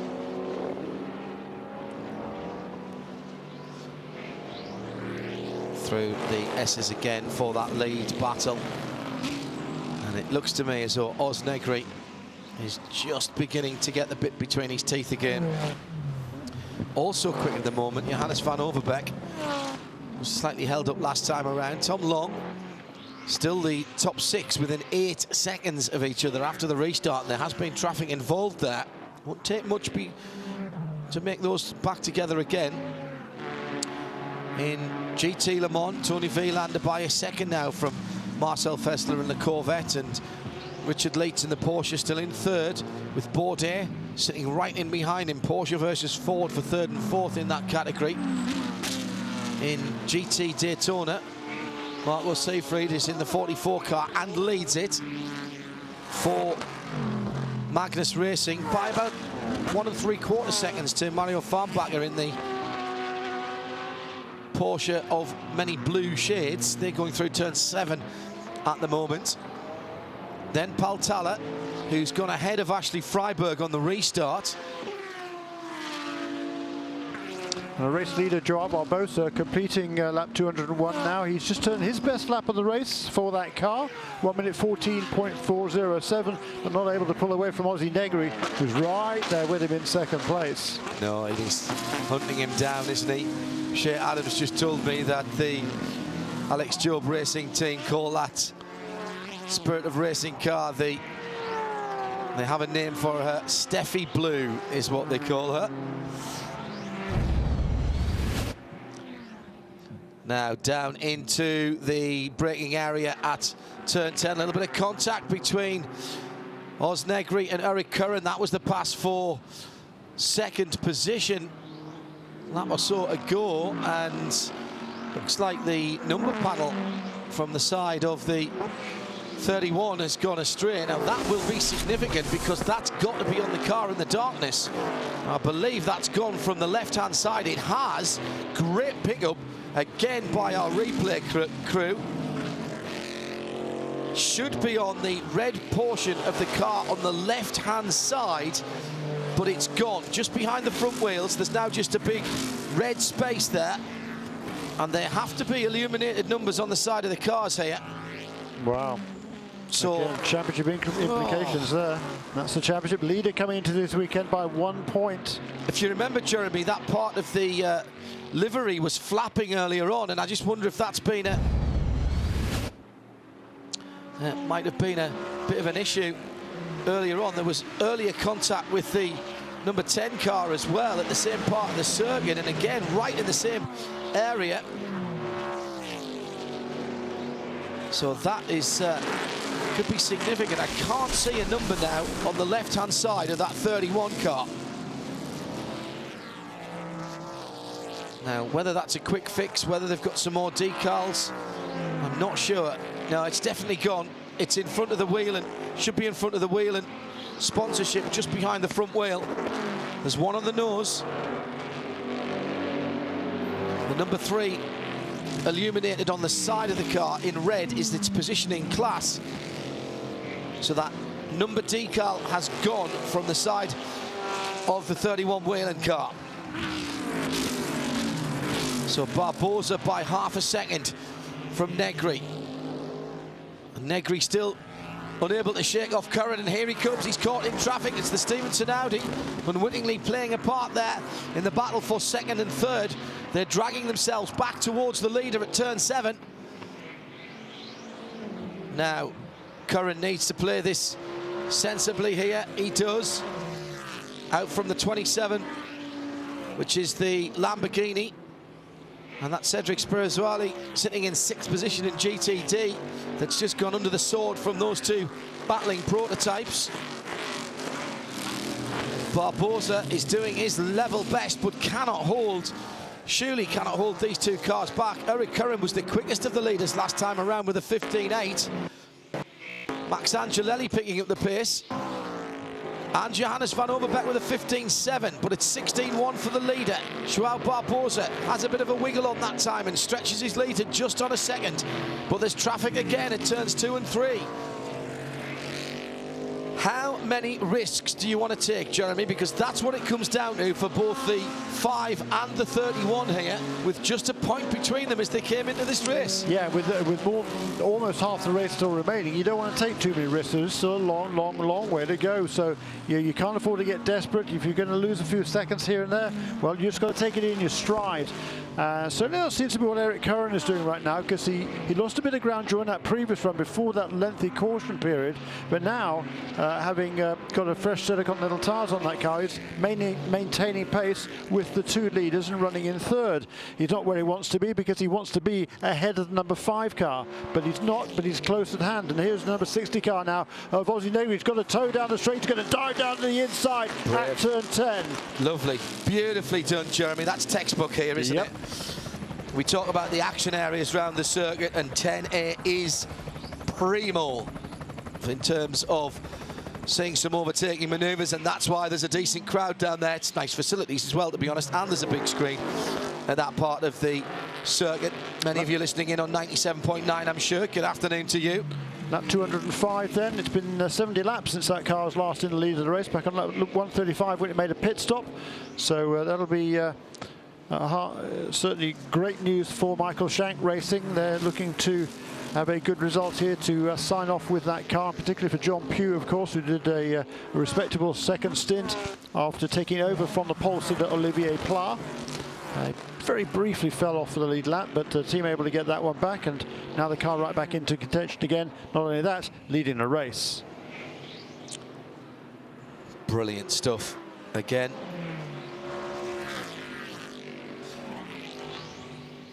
So let's have the leaders coming down the back straight here, and it was a very nicely planned move by Oz Negri as he drafted up to Joao Barbosa, got in position early, made sure that Joao knew he was coming. And it's fair play. Joao knew that one was a lost cause. Just through the little kink at the top of the hill, which is effectively turn 9. Oz swung out nice and early, didn't give the opportunity for Joao to move over and defend. And Joao, I think, pretty much knew that his goose was cooked at that point. Yep. So, and Oz Negri. I'll tell you what, as well, though, Eric Curran has had a bit of a wiggle on. He's gaining on Joao Barbosa again. This is not over between the teammates, Jeremy. Yeah, no, absolutely not. That's what I'm saying. There's a long, long way to go still. And if he can stay right there, then he'll be very happy with that. And we have seen these teammate cars come together in the past. Yes, rather last time out. Exactly. And here last year they were battling back and forth all the way through the race effectively, and it was first one then the other, taking turns in the lead. And it just so happened when the race was called, because of that we had a deluge, wasn't it, last year, I guess, then just at that particular time number 5 car happened to be ahead with number 31 car having made a pit stop just to, I don't know what, 5 minutes before the very, very most. So really unfortunate to lose out on the championship last year by the smallest of margins, and they come in here with a 1-point lead as number 31 car. Max Angelelli could be the spoiler here, you know, Jeremy, because he's gained on them as well. And Max, well, he doesn't have a dog in the fight, sort of. The 10's not out of it. Certainly not. It would take issues, but all the 10 has to do, really, the only tactics they can have is get past these two guys and try and win the race, and then everything else is down to someone else. It is. You're absolutely right, and that's exactly what this team set out with the intention of doing at the beginning of the race. They elected to change tyres after qualifying. That put them to the back of the back of the grid in the prototype class, but they quickly worked their way through, and were leading the race pretty, very handily. Well, not comfortably certainly, but they were in the lead of the race for a longish period, and remain right in the thick of things. In GTLM, Tony Vielander by 1.5 seconds from Fessler, Ferrari from Corvette, from Ford, with Richard Leitz in 4th position for the 911, Porsche, then Ferrari, and Augusto Farfus puts the first of the BMWs in the top 6. Yeah, and that car's running well. It is. It is, absolutely. Ashley Freiberg pulls back to under 1 second behind Marcus Paltala, laps quicker by a couple of tenths than her teammate in GTD. She's in 5th, Paltala in 4th in the 96 and 97 BMW, 63 GTD Ferrari for Jeff Siegel in 3rd, then 2nd, Mario Farnbacher in the blue 23 Porsche, and leading Siegfried Marco by 0.5 second. Top 3 cars within 2 seconds there. 44, 23 and 63, with Paltala about 8 seconds further back, and trying to close that gap at the moment. There is the 23 right in behind Marco Siegfried. That's coming down. It's coming down. Not by much, but it doesn't take much around here. Once you start getting a bit of momentum, it's much easier to try and chase someone down. You've got something to aim at, gives you an idea of where they're strong, where they have their better parts of the track, where you have an advantage, so that when you get there, you've got the opportunity to scheme a little bit. There's bodywork missing from the right rear of that 44 car after Fred Makovecki clouted them at the top of the hill at turn 3. Audi had just come out the pits, and Andy Lally took a big clout there, but somehow their wheel hung on with a huge chunk taken out of it. Some quick laps being turned here by Ozzy Negri. He had some relatively clear traffic the last couple of laps. Just on the 1:14.7. He turned his, well, the number 5 car turned its best lap of a 1:14.4 just before it lost the lead to Ozzy Negri. Said we'd keep you in touch with the other sport this afternoon, so you don't have to tune away. In the Ryder Cup, halfway through the 2nd afternoon, Europe 5.5, America 6.5, and the US up in 2, and Europe up in 2. McElroy having a fantastic day today. Sure. Yeah. 4 up after 9. How about the championship? However, he's had a decent result last week, didn't he, when he picked up 10 million or whatever it was? Yes. Oz Negri then leading. Back to the plus, I think 11.5 was, I think he got 10 million for winning the FedEx Cup and $1.5 million winning the tournament. All right, lovely. Not a bad day. Wow, what's $1.5 million between friends? That's only the commission to his management, isn't it? Still the battles raging on throughout the field as James French now has a battle on his hand with Robert Allon. So battles in all of the classes at the moment. In PC, 38 from 52, 5/10 of a second, half a second. That's closed down a bit in the last couple of laps. It's closed up a lot in the last couple of laps. There was 11 seconds between them 7 or 8 laps ago, so Robert Allon's done an excellent job once again. I think he wasn't happy about being put in for the slow laps there. How dare you? How very dare you? Very impressive he has been. Stuck him in there, and they've left him in. And now begins the challenge for the lead. James French in the 38th. 7th position, by the way, for the leading prototype challenge car. And that yellow and black machine is the 85 of Chris Miller. He is a lap off the lead coming through traffic. Now open for the 38 and the 52 out on the circuit, as they are lapping very quickly indeed. Robert Allon, a 17.6 against a 19.9 last time from James French, as French gets a bit of traffic.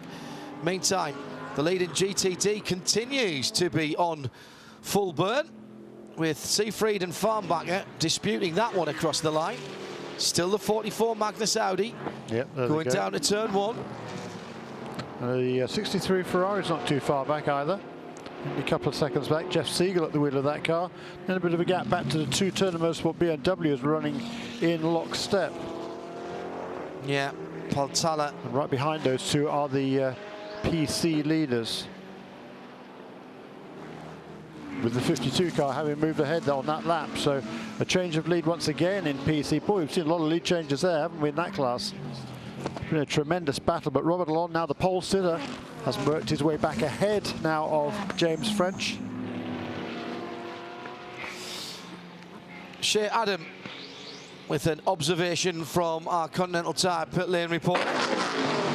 I'm just starting to notice people getting ready for pit stops should a caution come out, or if they feel like their fuel numbers are getting a little bit too close. The Action Express crew has their next drivers ready to go. Dane Cameron has his helmet back on for the number 31, and Philippe Albuquerque has his on for the number 5, but there is no one ready for the number 10. That's very interesting.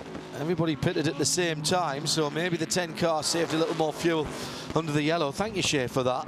As Eric Curran has Max Angelelli all over him at turn 6. Angelelli using the fuel now as he gets under the rear wing of Eric Curran's number 31, with the GT battle right in behind him. That's the battle for 4th position.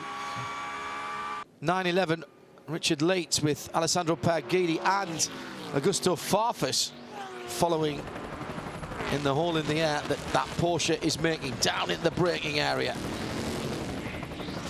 I love that run down to turn 10. It's extraordinarily lovely. I can't remember, Jeremy, in all the years I've been coming here, a week where the weather has been so kind to us. No, right. It has been here. Pretty much perfect all week. A little bit hot and sticky Tuesday and Wednesday. This is great stuff. Weather forecast is good for the rest of the event, which is why I feel I might say that. Shea's just said it's payback for last year. We get double good this year because it was so horrible the year before. Like to think that's how it worked. Top 4 now within 11 seconds, Jeremy, and beginning to get interesting again at the sharp end of all of the classes. Vilander has slightly pulled away from Marcel Fessler, the 62 Ferrari, the Risi car, bright red all over, 10th position, and now 4.2 seconds away from Fessler in second place. In GTD, Marco Seefried just 0.4 of a second from Mario Farnbacher, and those guys are together now over the top of turn number 3. Sterling work, by the way, from the circuit maintenance crew to get that patch put in. It's got to last 4 hours and 28 minutes from now. Actually, let's say 4 hours 30, because we might have to do the extra lap if they cross the line with just a few seconds to go. So I would hate to see that crater open up again. Shea Adam, who's going to blink first between the Action Express twins? The points leading car, the number 31, is going to come in first. Dane Cameron is now up on the wall. The refueling man has the hose over his shoulder, and the lollipop is being dangled. Okay. Jim Roller?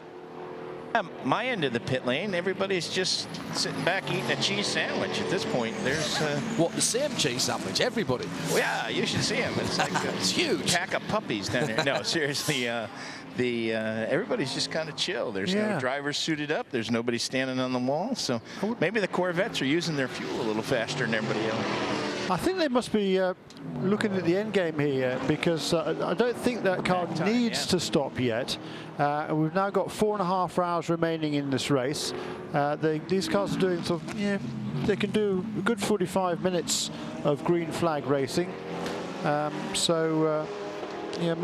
I would imagine they're just pacing themselves and figuring out if it stays green to the end, then they can stop now and be good in terms of number of pit stops they need to do. We've dropped a handful of cars. Stefano Coletti is out in the 7. Big aggressive move from the 23. Oh, sliding from side to side, trying to get around going into turn 1, but Marco Seefried picked his line and stuck to it there. Actually, I really like that from the Magnus driver. He drifts into the middle of the road. He's defended. Oh, does he move? He might have that. That might get them a warning. He was in the middle of the road and then he turned right to try and cover the 23. You're not allowed to move in reaction to the car behind. Certainly marginal, wasn't it? The first part of it where he came off the corner 12 and went straight in the middle of the road, I have no issue with. Marginal, perhaps. Second movement, and it was a big one, as the 23 of Mario Farnbacher made a big move to the right-hand side down the front straight. Now he's dropped away a little bit. This battling, by the way, is allowing Jeff Siegel in the 63 Scuderia Corsa Ferrari to close in, and he's on the back of them.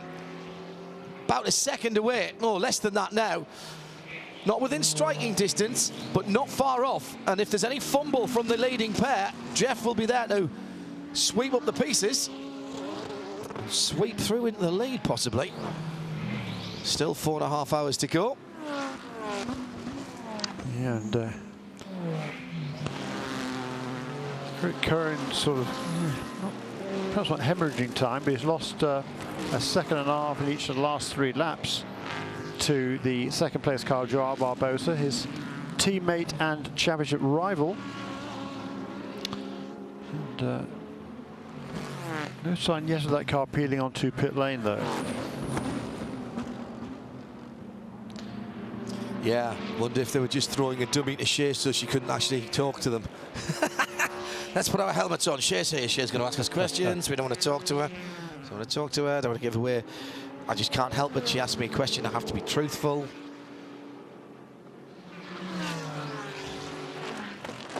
Well, big lock up by Eric Curran, the 31 car, going down the inside of our new PC Championship.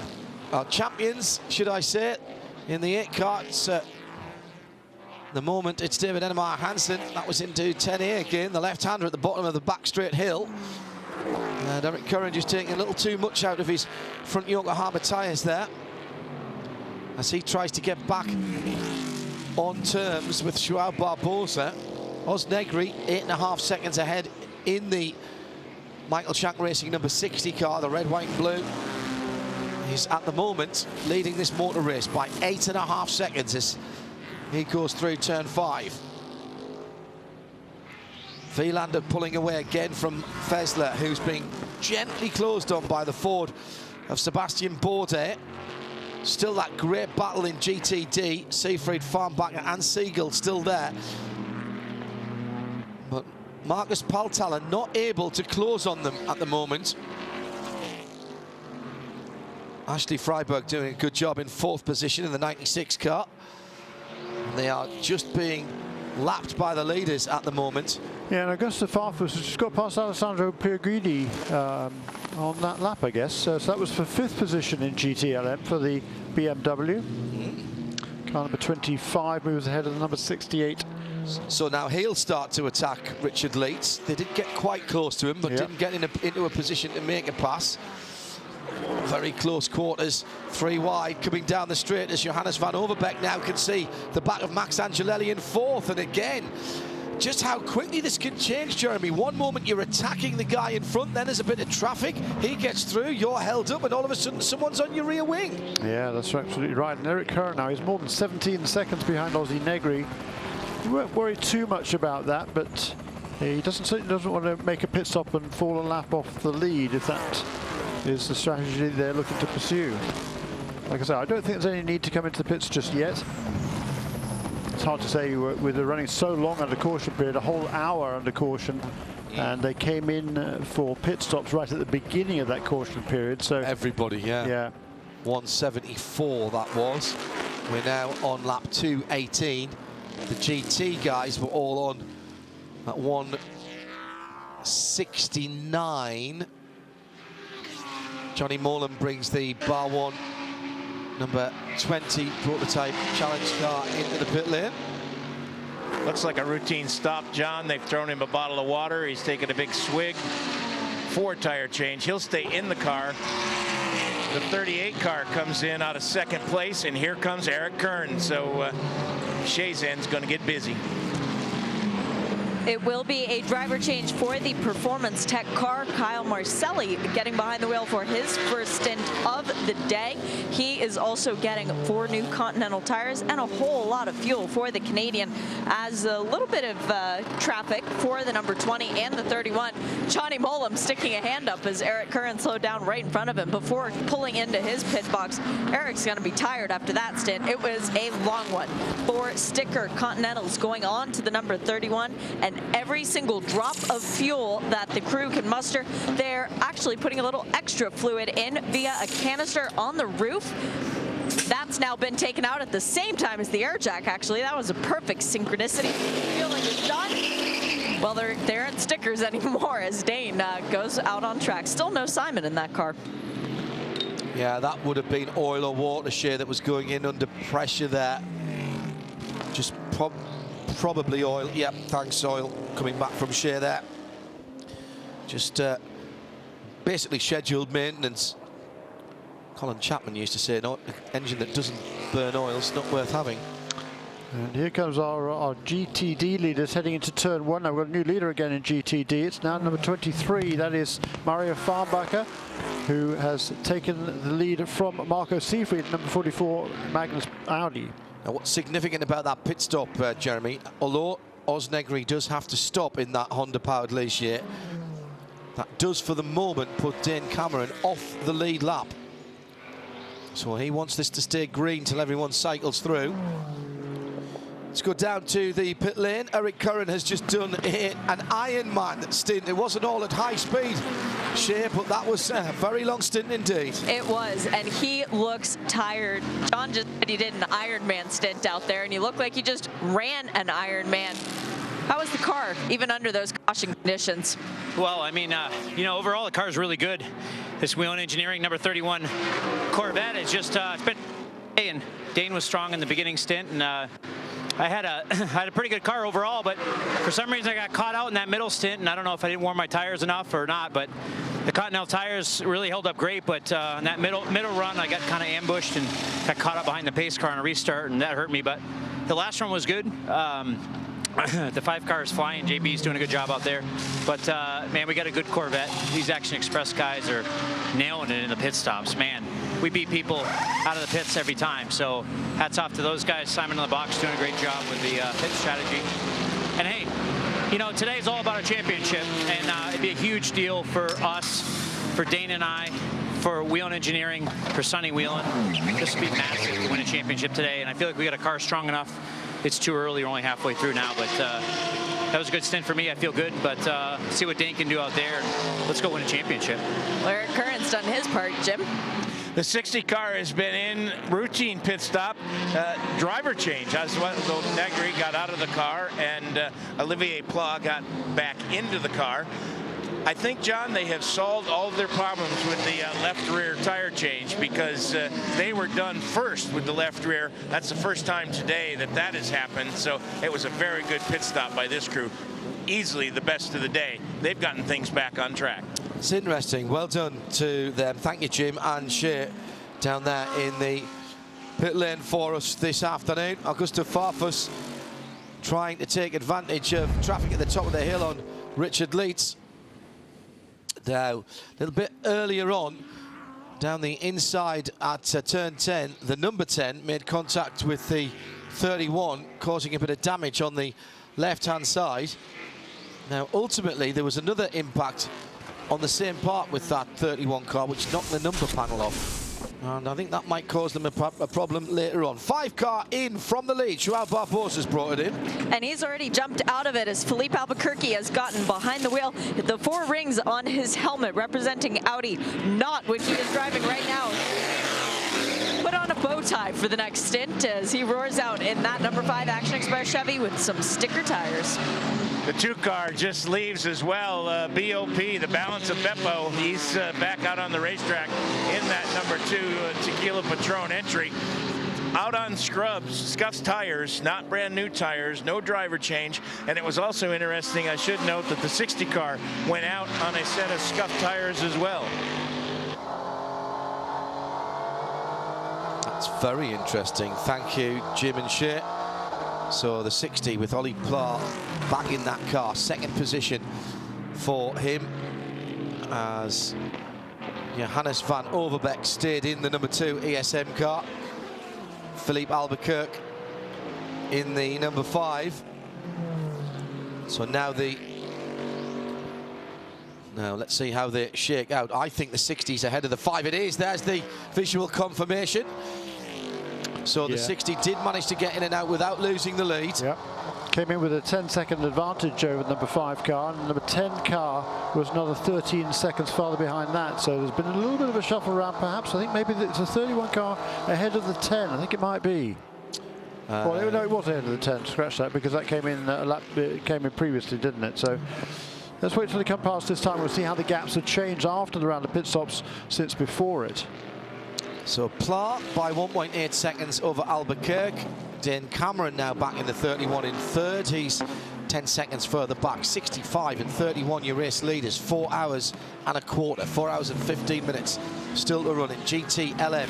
Wielanders had his lead cut back to 3.6 seconds by Marcel Fessler, another Audi driver, but not in an Audi product this weekend. Sebastian Bourdais is another 4 seconds further back for the first of the Fords, the best of the Fords, the 66 car. And then it's Richard Leeds still with that rear guard action in the number 911 Porsche from Augusto Farfus, and those two have been, well, barely half a second apart for the last 4 or 5 laps. In GT Daytona, Farnbacher from Seefried, now 4 seconds, the 23 leading that class. 44 Audi in 2nd, 3 seconds back to Jeff Siegel in the 63, and then the 2 BMWs, 97 and 96, Paul Teller and Ashley Freiberg. Heads up driving there from the PC leader, Robert Alon, realizing the race leader was coming alongside him on the exit of turn 10, turn 10A. So keeps a tight line coming off that corner, allows the 60 car to drive around the outside of him. No hindrance whatsoever to either cars. Heads up driving by the youngster Robert Alon once again, as he's extending his lead now in the PC class. He's waiting for Carl Marcelli to come across line, 18 seconds behind him now. I may yet have a secondary career as race director. Warning for the 44 for blocking on the front straight with the 23 car. Has subsequently lost that lead, Seefried, but he's had the warning. Farnbacher did get through. So that will be a car that's being watched very carefully. And Richard Leeds got the absolute nightmare ahead of him now because he's got a very fast BMW driven by a very determined Ashley Freiberg. And he's got behind him a different classic car, that of course. Augusto Farfus trying to take advantage. The 912's been off again as well, and again it's at the top of the hill. And Michael Christensen just went straight on, got off the line, and has gone down the motorcycle cutout down there. Farnbacher in from the lead of GTD. Jim Roller. It's going to be a driver change for the 23 car. Farnbacher gets out. Ian James will get in.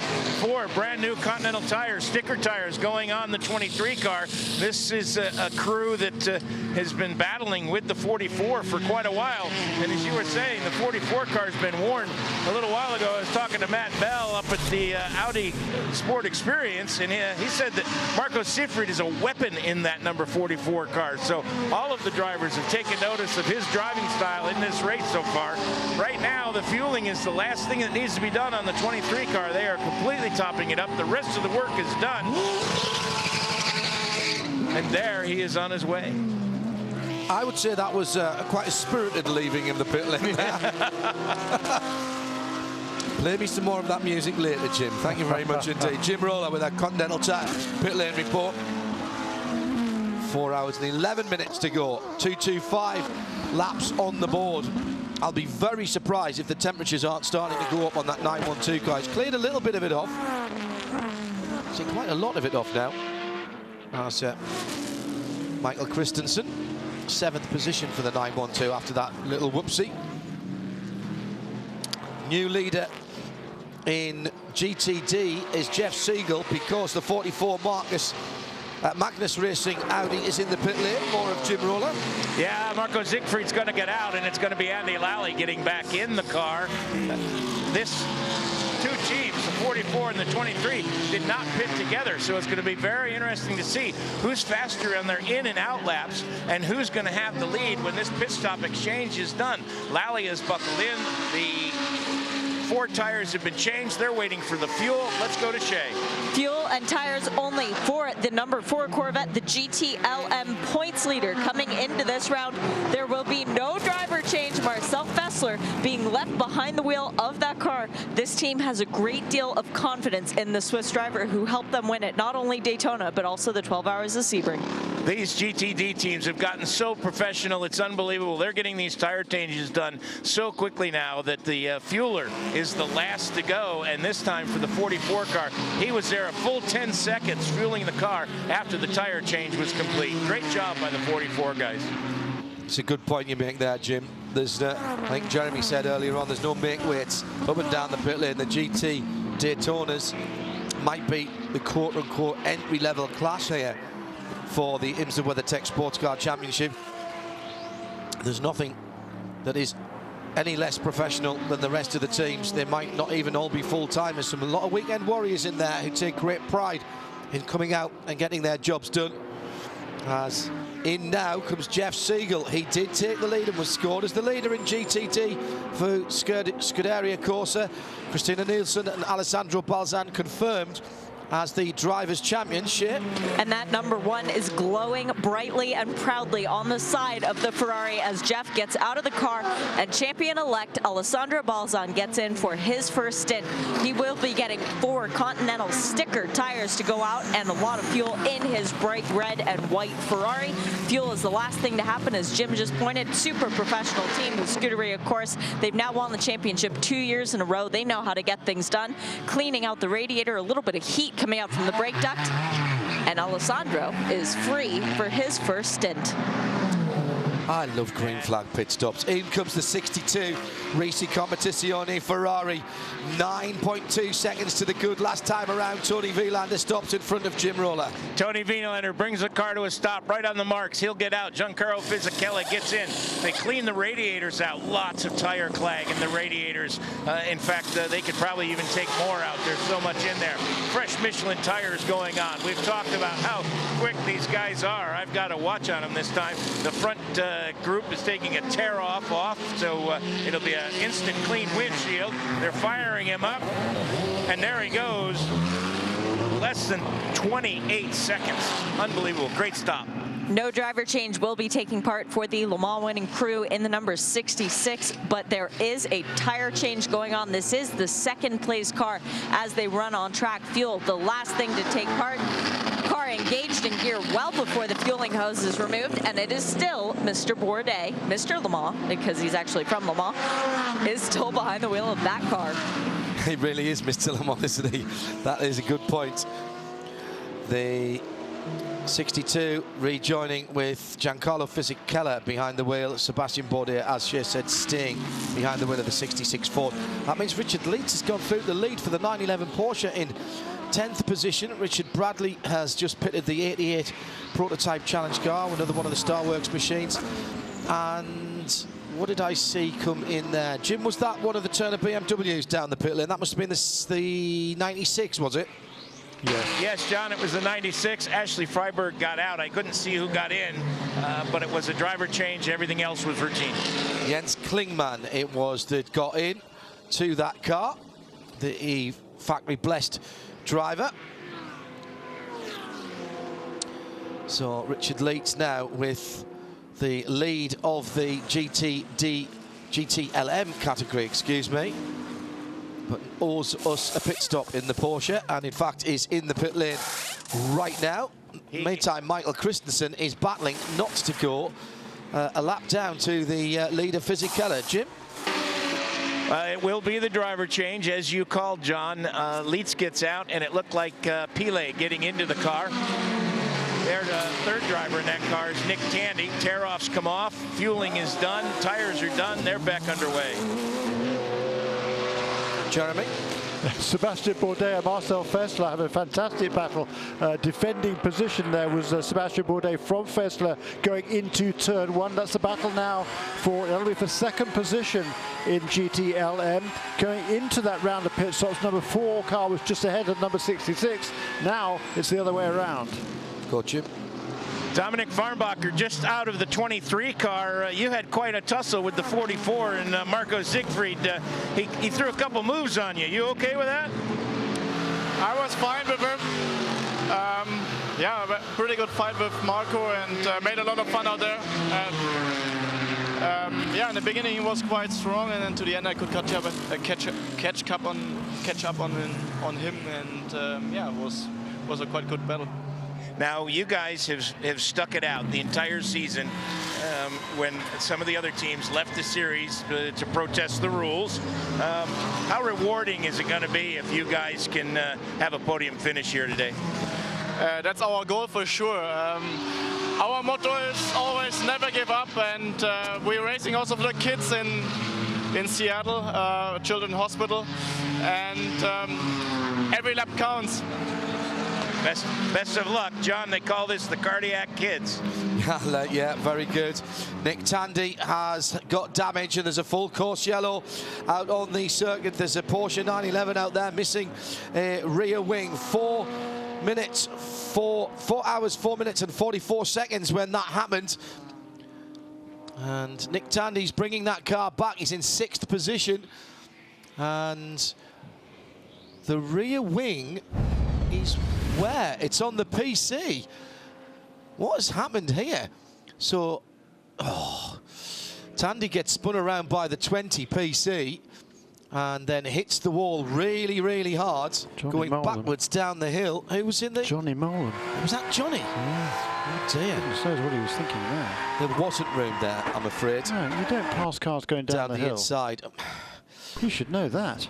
Now, Tandy had just... This is another issue, Jeremy, that we have in this championship when GT cars come out of the pits, and that was Tandy's outlap. Yes, indeed. They are very, very slow on their cold tyres. They're heavy cars, and they're slow on cold tyres. Yeah, no tyre warmers, of course. No tyre warmers. The rear screen is gone. The rear end of that car is gone. There's a puncture to the right rear. Now, the only thing that I can think of there is that the car was going so slowly and he was so much offline that Johnny thought he was letting him through. But even at there really isn't room. It is an issue with the outlap of the the slow cars. We saw it earlier on with Fred Makoviecki in the Porsche, who nailed the back of the 44 car in exactly the same circumstances. There was no penalty called there, so for some consistency's sake, presumably there'll be no penalty called here. This car is looking in the wrong part. Let's go down to Jim Roller, and he can assess the damage as he's on the scene. There is lots of damage, John. The exhaust is bent. The rear of the car is punched in. The rear window's gone. There's no rear wing. There's a piece flapping behind the right rear wheel. He's going to take it back behind the wall and get that one. No, he's going back out on the racetrack. Wow. Yeah, he's going back out on the racetrack because it's full course yellow. They'll start getting bits together to start replace that, and they will do it lap after lap, so he doesn't drop a lap on the lead of the class. That's good thinking. He's already lost a lap, I think. Correct. IHG Rewards Club keys to the race. Use your yellows. Work the yellows if you can.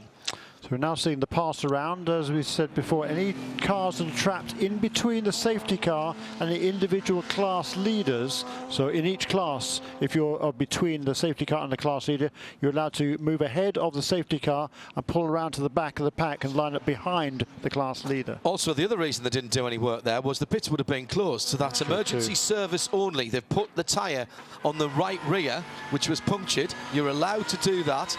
Then they've sent him out, so there'll be no further issue with that. If he'd done anything else, of course, they wouldn't have been allowed to strip off any of the bodywork that was there. Sorry, wasn't quite thinking quick enough there as I was trying to work. I'm starting to try and back time things at the moment, and doing that in my head is always a bad thing. Full course yellow then here at the Petit Le Mans. The back window was dislodged to start with, and then air got underneath it, and that's popped out to turn 5. Fortunately, off the racing line. Nick Tandy looking. Yeah, he was looking around to see what else was going to fall off. He's checking. There it goes. He could see it was sticking up, and once it had gone, he could get on the throttle a little bit more. And this caution's come in the middle of a round of pit stops for the GTD cars, John. He's back in the pits and gone straight behind the wall this time.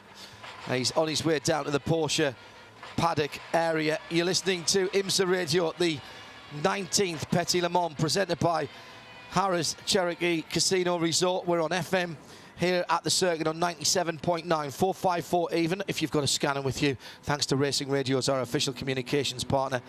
And on Sirius XM 145, Sirius 106 and XM 203. That's how you can keep in touch with us, as well as through the IMSA app and our Radio Show Limited network of channels, syndicated around the world, synced in sound and vision.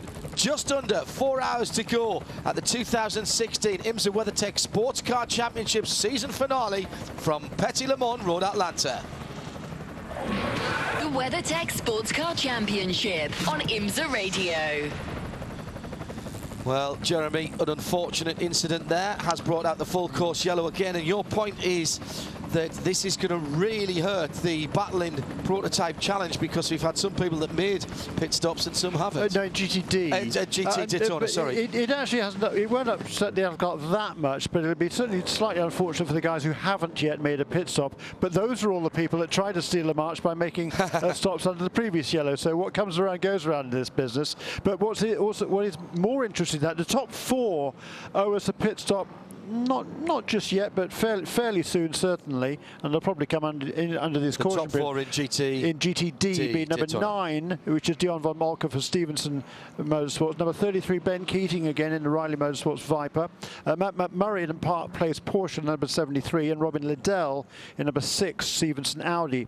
But behind them, Alessandro Balzan, having gone into the round of pit stops in 3rd place, is now effectively in the lead. He's vaulted ahead of Cedric Bergerouali, who's also made a pit stop. That must have been a good stop. And then Andy Lally, and also the number 23 car, which is now driven by Ian James. Murray Farnbacher has got out of that car. Interestingly, Cedric Bergerouali has made 8 pit stops to 7 from Balzano. At least the 27 car and the 63 have made 8 and 7. The 44 Audi has only made 6, the same number as the 23 Porsche. What have we got left to go, Jeremy? We've got 4 hours to go, which means we're 6 hours in. It's another 2 hours before we give some more points away. It's like the Billy bonus at the end of this, isn't it? It's a bit like those additional points in the Tour de France, or for the sprints. The time bonuses, they tend to be there, or the points in the Omnium, if you're a cycling fan. By the way, the number 3 Corvette was 2 laps off the lead in GTLM after that problem early on. It's now only 1 lap back, so they've made up a lap as a result of some pretty clever strategic calls there. Number 3 car then, Michael Rockefeller. It's 1 lap off the pace, along with number 912 Porsche of Michael Christensen at the wheel of that car at the moment. So we've got 5 cars on the lead lap then in GTLM. The order 62, Fisichella Ferrari, 66, Bourdais Ford, Fassler, number 4 Chevy Corvette, number 68 Ferrari Daniel Serra, and Bill Oberlin 25 BMW. What a difference a year makes for the Porsches, Jeremy. Last year, pouring down. And Nick Tandy, absolutely exquisite driving in the wet. Despite the fact, of course, every time we got a full course yellow, he got reset to the head of the GT field rather than the head of the field when he was leading. And now he's in the barriers. We've got cars in the pit lane. Share them first of all. Well, let's start with the Porsche, since you were just talking about them. Fred Makavecki getting back behind the wheel of the 912, the last GTLM car to get a win in IMSA competition. We have both Stevenson Audis, both the 6 and the 9. Driver changes on both parts. Robin Liddell out of the 6. Andrew Davis installed in that one. And in the 9, Dion von Moltke getting out, and Matt Bell getting into that one. I think that was Dion. It might have been Lawson, actually, now that I say that. 67 Ford is in. The 68 Ferrari comes in. They just did a splash because they were in not too long ago. The 67 is doing a driver change, and Scott Dixon has now installed himself behind the wheel of that. And the 33 Viper, the one that we were playing fueling games during that caution period. Well, the fueling games clearly worked because Ben Keating was able to stay out for a little bit longer. Jerome Bleckmullen now back behind the wheel of that car. He had a, what, 26-second gap at the start of the race? Let's see what he can do now. Smart strategy by the 68 Ferrari team. They are the last car in the lead lap in GTLM, and they've just topped off the fuel when everybody else stayed out. Doesn't give them an advantage right now, Jeremy, but what it does is it extends their strategic potential because they can go longer than the cars ahead of them as we move into the last, what, 4 hours of this race. I think it's a gutsy call, but I think ultimately it's a good call. Yep. You know, this all of the GTLM cars had pitted a while ago. The number 68 car was, I think, perhaps off sequence a little bit because it came in on lap 211, so that was off sequence with everybody else. Can't remember why that was, but that was about 15 minutes or so ago. At the head of the field, everyone else has stopped as few as, what, 10, 12 laps ago, 12, 13 laps ago. Yeah, and interestingly, this time none of the prototypes elected to come onto pit lane. It had been 8 laps since they made the pit stop. So if you remember on the last time around when we had the caution, we saw several cars into pit lane, despite the fact it had only been 4 or 5 laps since the previous pit stop. So this time none of them elected to come in. And we get the pass around. Yep. Two Lamborghinis once again, the and advantage. this is, excuse me, Sorry. And once again, after all the pit stops have been completed, then before we go back to green, any cars that were again in each of the classes trapped between the safety car and the race leader, able to cycle on around, and if that means they can make up a lap, well, good for them. and they're electing therefore not to make a pit stop during that caution, all of these cars, because if they would have done, they wouldn't have been in a position to be able to take this pass around. So it'll be pretty soon now before we get back to green. Now I suggest just a lap or two. There's number 27 Lamborghini onto pit lane. I think we're going to have quite a lot to talk about in our... Oh, hello. What's going on here? Oh, one of those Lamborghinis has slowed down. I wonder if they've realised they shouldn't have popped out of line, because he's pulled back in. That's the green Lamborghini there on the left of the picture. Or is he pulling off the circuit? Can't quite see that, as the safety car lights are still on. Now, which of the Lambos was that? Persiani's come in. Yeah, it's a white car. Yeah, it's gone out again. I think it's probably the number 16 change racing. Yeah, Richard Antonucci. Long way down. They had problems very early on, but they got that car back into the race. What I don't understand is he went for the wave by, and now he's dropped back again. Now, so either was a miscommunication and he's gone back where he was, or he had a problem. Look down the line and see if he's still in line now. But he's saved himself a punitive penalty if he has. He's well off the pace. Yeah, he's 30 odd laps behind, so it really does. Another lap penalty even wouldn't make much of a difference. But heads up driving there probably thought, oh, here we go. But then, wait, no. No, it's not me. This one's not for me. If you can self-correct, you tend not to get a penalty. And if that's the case, good thinking by the team. About 2 hours, well, what are we now? 20 minutes past 5. And there is that Ferrari dropping back. Yeah, that's exactly what, thanks guys, again, great pick-up from our TV colleagues. Yeah, he's gone all the way to the back. He's even gone back behind the 27, which had pitted and come back out again. Oh, by the way, the number 48 car, that didn't stop when everybody else came in during this caution period. So as a result of that, has now been able to get back onto the lead lap. So good strategy there from Paul Miller Racing, and so yeah, they're going to be due a pit stop fairly soon. I don't know whether they're going to come in now, perhaps, but that car is back onto the lead lap. So Johnny Moreland brought the number 20 Bar 1 car into the pit lane after that contretemps with Nick Tandy.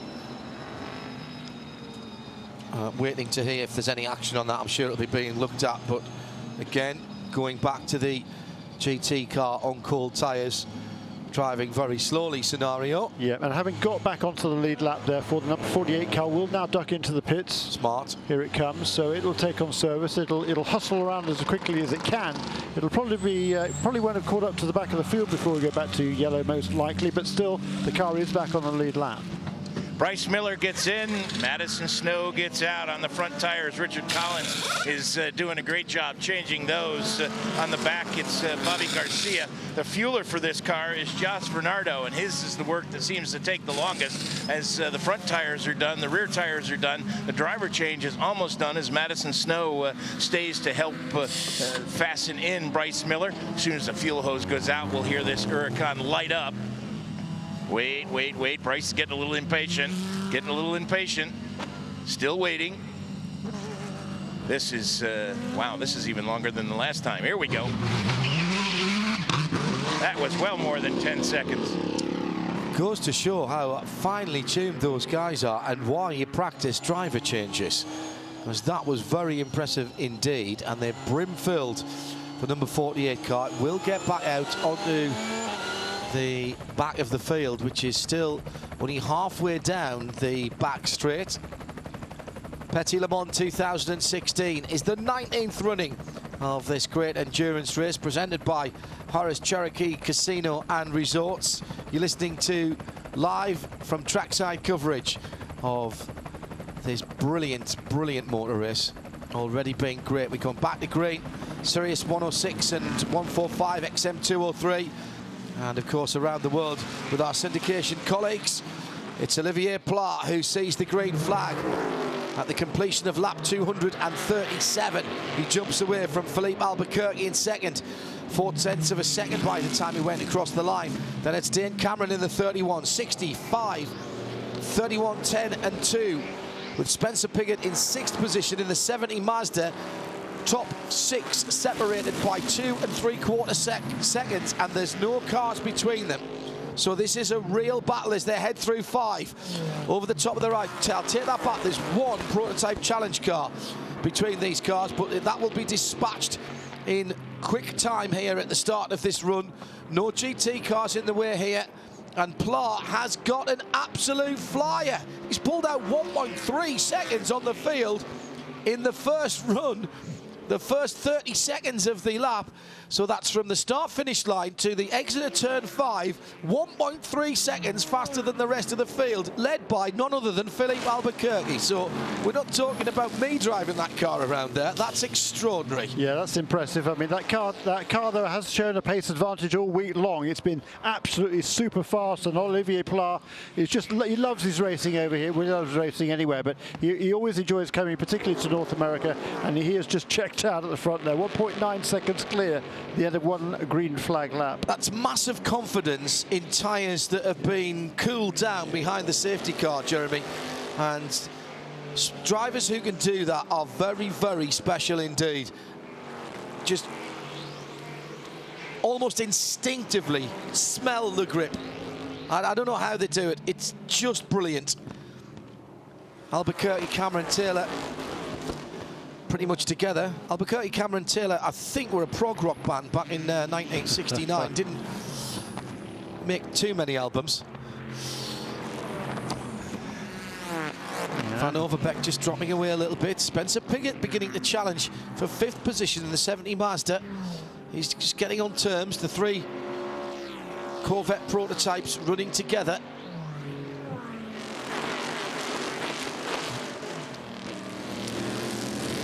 And on the first flying lap, I suppose, after green, personal best for Olivier Plart in sector 2, 26.8.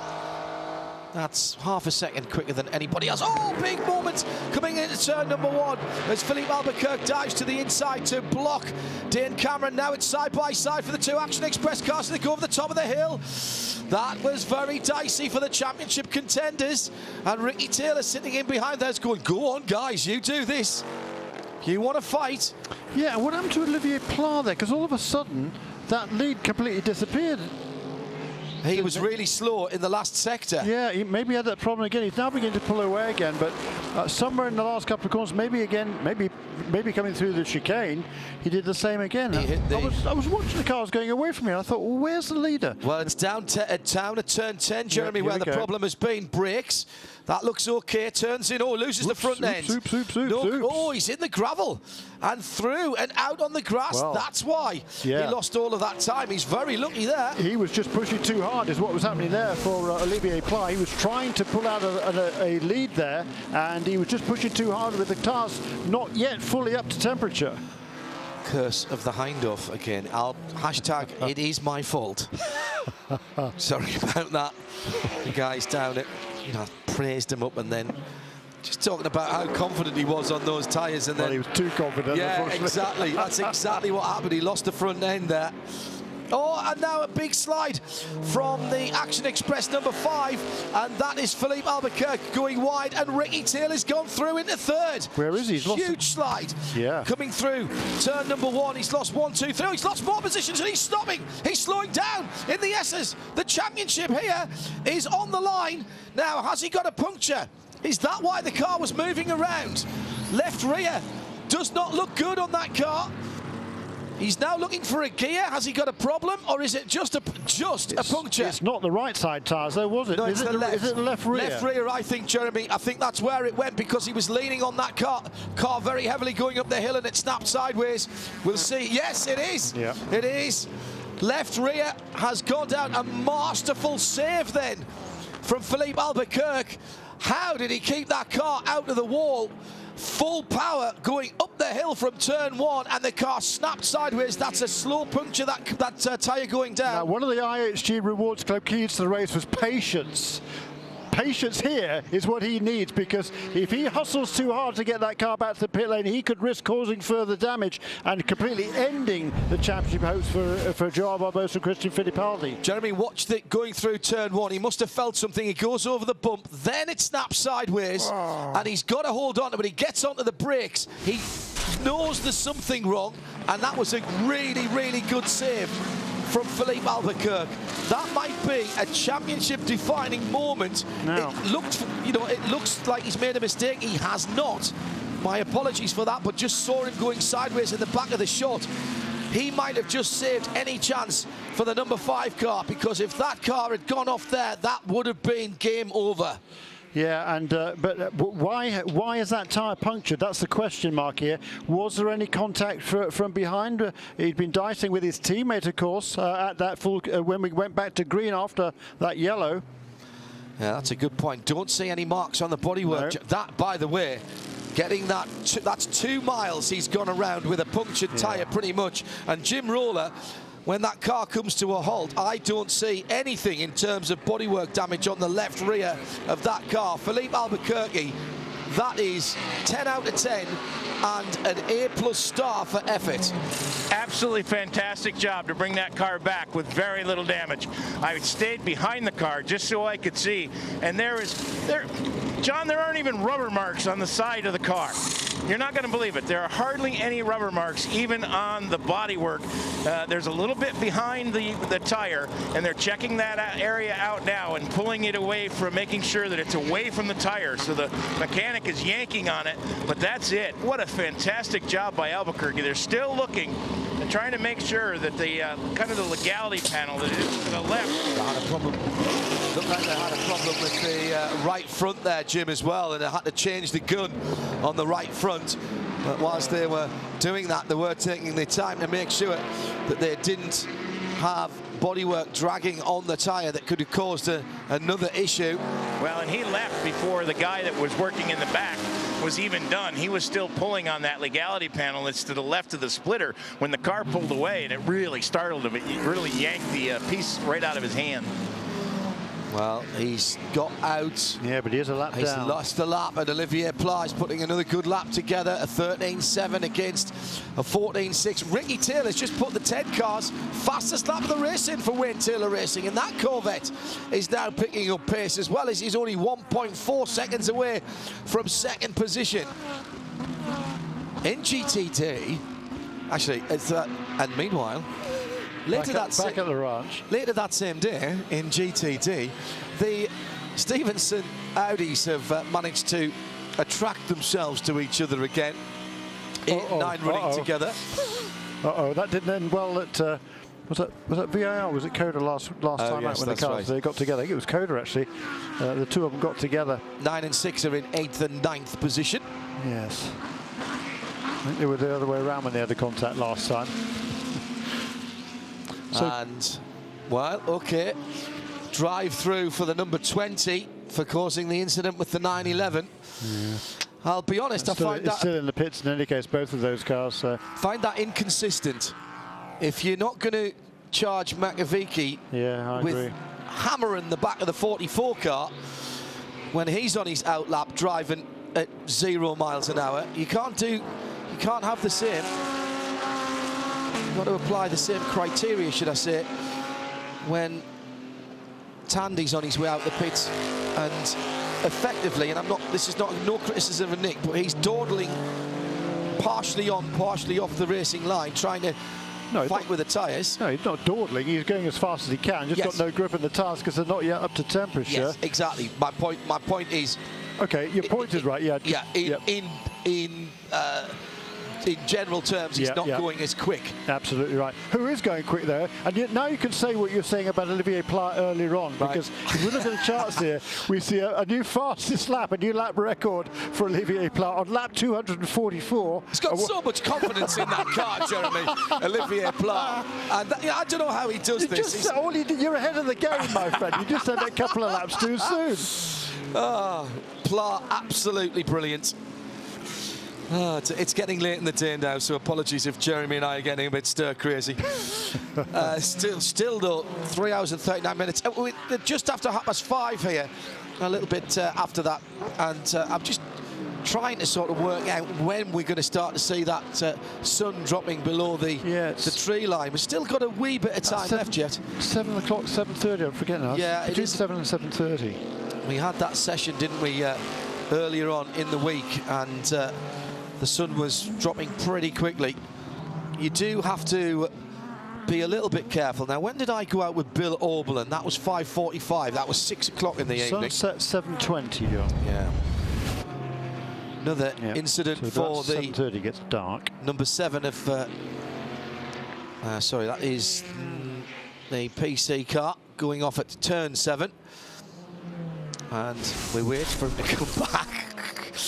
Yeah, it's been a very long way off. The Starworks PC cars have been all over the place this weekend, and all week, all just unbelievable. Now, the point I was going to make, when I went out with Bill Oberlin in the M6, coming from 6 to 7, that would have been around about 5:45, 6 o'clock, and the sun is right in your eyes at that point. So that needs to be something that we keep an eye on from the onboards of Ollie Platt. Down into turn 1, see if we can stay with him here. Over the bump, gets on the power nice and early. Up to the skyline, lifts off, down through the gears, got traffic. Back on the throttle through 3, tuck in through the left-hander, shift. Hold it in 4th gear. Down a couple. He must have been in 5th there. 3rd, up over the high part of the circuit at 5. Just glorious, glorious pictures from Road Atlanta this week. And a crowd number. We haven't had a crowd number just yet. But it's going to be big this weekend. Yeah, we don't normally see crowd numbers over here, I don't think. We do here at this event. We'll have one. We'll have one before the end of the race. Road Atlanta is the exception, I think, that proves the rule. They do tend to try and get a crowd number out before the end of the weekend. I'll have no doubt that there were people, I know it's a Saturday, but I'll have no doubt there were people still coming in here mid-afternoon who were doing other things today, or maybe had a morning's worth of work and still want to come to see the end of the race. I know a couple of fans had said to me, what time does it start? Because I can't get there for the start, but I will be there because I want to see the race. And people turning up at 3:30, 4 o'clock this afternoon. Not the worst thing to do, of course. Missed the traffic this morning. I still can't get over how many people were here early this week to go camping. That was quite remarkable. All right, it's the Ollie Platt Show, ladies and gentlemen. Welcome to it. As he heads up to turn 6. And now the sun right in the eyes of Platt as he heads towards turn 7. Yeah. And just even finding your braking and turning in point there, you've got to look at the edge of the green and white curb and judge where you're turning. It's pretty much at the end of the green and white curb on the left-hand side. Turn in and sort of squint. You've looked past the apex at that point, so you're looking away from the sun. But getting to that point, really difficult. Yeah, and it's going to get more difficult now over the next hour or hour and a half, whatever it is, until 7:20 comes around, because it sets, as the sun sets there behind the trees, as we see Dane Cameron there moving past one of the Ford GTs, it's absolutely dead ahead, and you're going up a bit of a hill there as well into turn 7, so visibility is absolutely zero. Guesswork. Well, yeah. People look at things on the side of the road. It's like sometimes driving in the dark. You've got no reference points you can see ahead of you. You've got to look at things from your peripheral vision on racetracks and pick things. Of course, you've got to pick things that aren't going to move. Advertising boards, all that sort of stuff, not helpful. Trees, normally good things. Ends of curbs, marshals positions. Change of surface as well, sometimes you can use that that's the best if there is one, because they don't move. Beginnings of curbs if you're going into braking areas. Beginnings or ends of curbs, absolutely right. Areas where there's a different area for the circuit, maybe an option or something like that. End of a barrier, change of colour of a barrier. stripes on the road here at Road Atlanta helps as well. Let's head down into the pit lane where Jim Roller has Johnny Morlam, rather disconsolate Johnny Morlam, I would think. Yeah, I hate these interviews. I especially hate them when they're one of my friends. What happened? I was pushing hard. I'd managed to unlap myself from Robert Allen. So obviously they're the class leader. We're a few laps down, just trying to get laps back and hope for a yellow and get a way by and stuff like that. So I managed to do it once already. That was the second time. So pushing hard to make sure that Robert Allen, I kept the gap to him. And I didn't know it was Nick, but apparently it was Nick Tandy. Came out of the pits just as I was arriving at 1, and I could have almost gone round him at 3, but I decided against it because it's a bit too risky, and came out at 3, went to drive around the outside of him at 4. Clearly he just kept his foot in and decided that he was just going to turn in anyway. I mean, he suffered, I suffered. You know, it's obviously when you get GT and prototype, like Bo said in the driver's briefing, he made it very clear he's always going to come down on the blame of the prototype. But in this particular instance, I've driven hundreds of times, hundreds of laps around here in a GT car and had prototypes far quicker than these prototypes dive bomb me through there. Alan McNish with a past master at it down there. All he had to do was breathe out the throttle for half a second and I was gone. I was side by side with him, as you can see from the damage, so it's just a shame for me, shame for him, and more importantly a shame for Brian Alder and the Bar 1 Motorsport team. Fortunately, I think most of it's cosmetic, so the team did a fantastic job to get us out as quickly as they did. And we're still running in 5th place, or I think maybe 6th now, so we'll have to see if we can maybe get back up into the top 5 again and see what happens for the rest of the race. Do you think he even knew you were there? Honestly, I don't think he did, because if he had done and just turned in and I wasn't like sticking my nose in. Right, yeah. I was alongside him, and I honestly don't think he saw me. He just come out of the pits. I mean, I literally saw him coming out of the pits, and that's one of the troubles with. I love this circuit to death, and but Road Atlanta, one of the biggest problems is when people are coming out of the pits, you're kind of blinded into 3, which is one of the reasons I didn't do him at 3, because I thought there's a good chance he might not have seen me there. But I thought there's no way he's not seen me round 4, and maybe the team's not to start thinking about getting spotters up there like we've got, and just telling people when you got a prototype down. And I'm going clean around the outside of him. You know, we can go a lot quicker around the outside there, and it's just a shame, but there was contact. And I noticed that his car was quite badly damaged as well. So it's just a shame. You know, I'm sure that if he'd seen me, he wouldn't have turned in. So it wasn't deliberate on his part. It wasn't deliberate on my part. It's just one of those racing incidents. Well, better luck the rest of the way. Thank you very much. Extraordinary incident out on the circuit for Marcel Fessler, who's been off the track and got a grill full of dirt and muck and rubbish in the Corvette. Coming out at 10B, he stopped hard to eject it and rolled backwards. Still got some of it. I've never seen anything like that at all. And the incident happened at turn 1, which is a very fast part of the circuit. He's gone through one of the advertising hoardings and gone rally crossing over the top of the hill and picked up a huge amount of not just grass cuttings but also dirt and clay there, spreading a lot of muck and rubbish on the circuit as well. And then coming through turn B, he comes out of turn 10B, stays to the inside. In fairness, he's well off the racing line there. Oh, the engine, actually, he didn't stomp on the brakes. I take that back. The engine stopped. The lights have gone out. The engine stopped there. Now, whether he turned it off, he didn't stomp on the brakes as I thought to eject the dirt. It just stopped. Wow. Now it's going again. Sounds all right. He's got rid of most of it. That was a big off there, wasn't it? It's incredible how much is it? No, that's number 3 car. I thought so. Okay. Okay. That was Magnussen. That was Magnussen's car. That was the 3 car. Here's the 4 car slightly behind. Magnussen, a lap away, has now unlapped himself from his teammate. So there's still a bit there in the front of the number 4 car. I'm not sure he braked there, Jeremy. I saw the lights go out, and I wonder if it clipped some alarm or something like that. He'd been going into some sort of limp home mode and then had to recycle it. the front of that car. You need to get that car into the pits. I mean, there's no point. You're going to cook it pretty soon if he stays like that. I mean, that's pretty much blanketed across that radiator grille.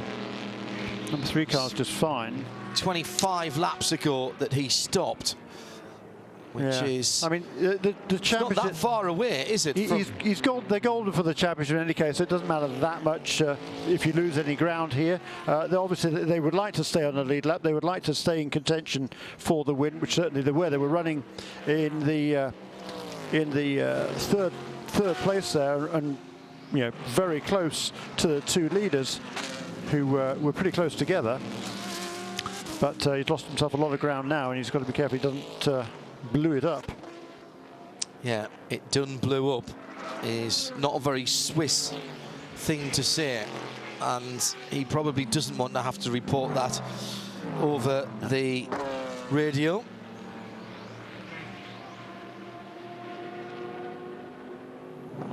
Back to the scene of the crime a couple of laps later.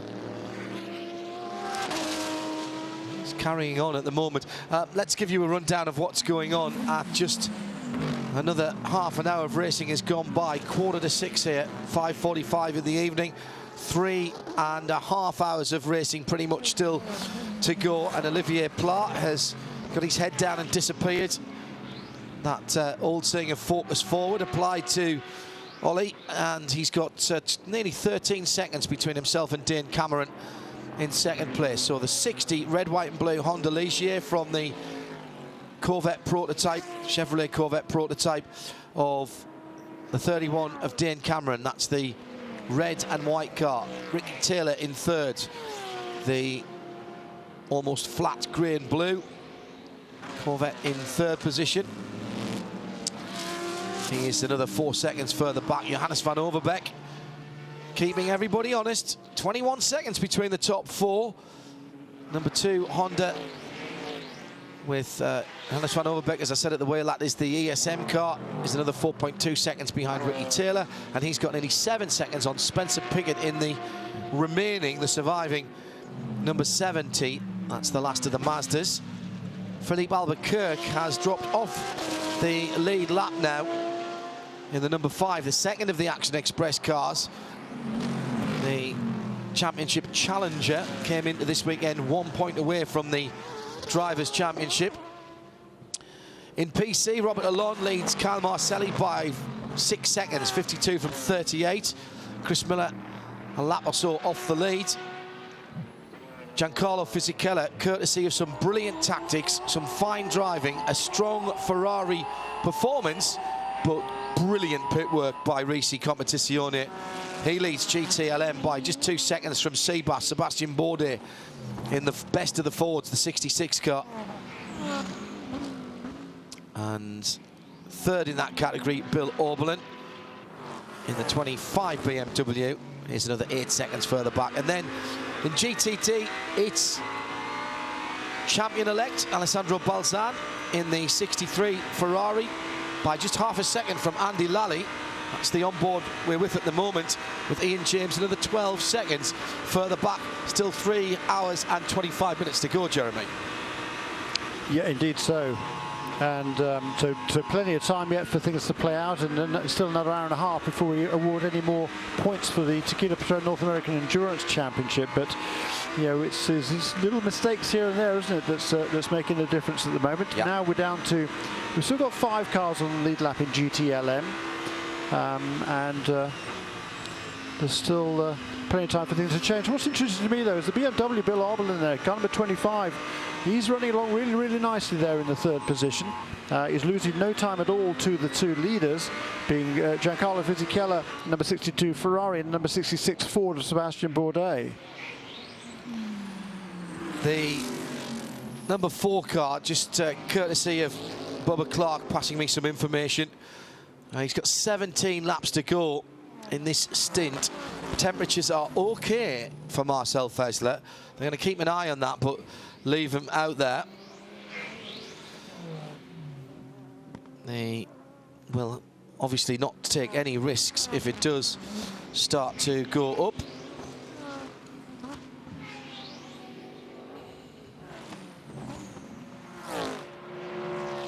Sound of these cars, absolutely brilliant.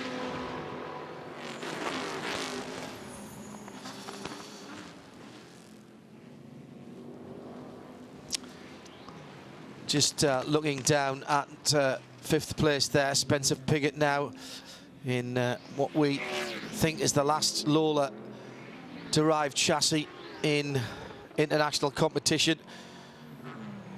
Mentioned a few names earlier on from the guys over there at Huntington, and Marcus Hazelgrove reminds me of someone that I missed, not deliberately, Marcus, but you're absolutely right, the great David Scotney, who was a part of that effort for so many years. What a character he was, and be nice to see that 70 car go out in some style. Much missed by many.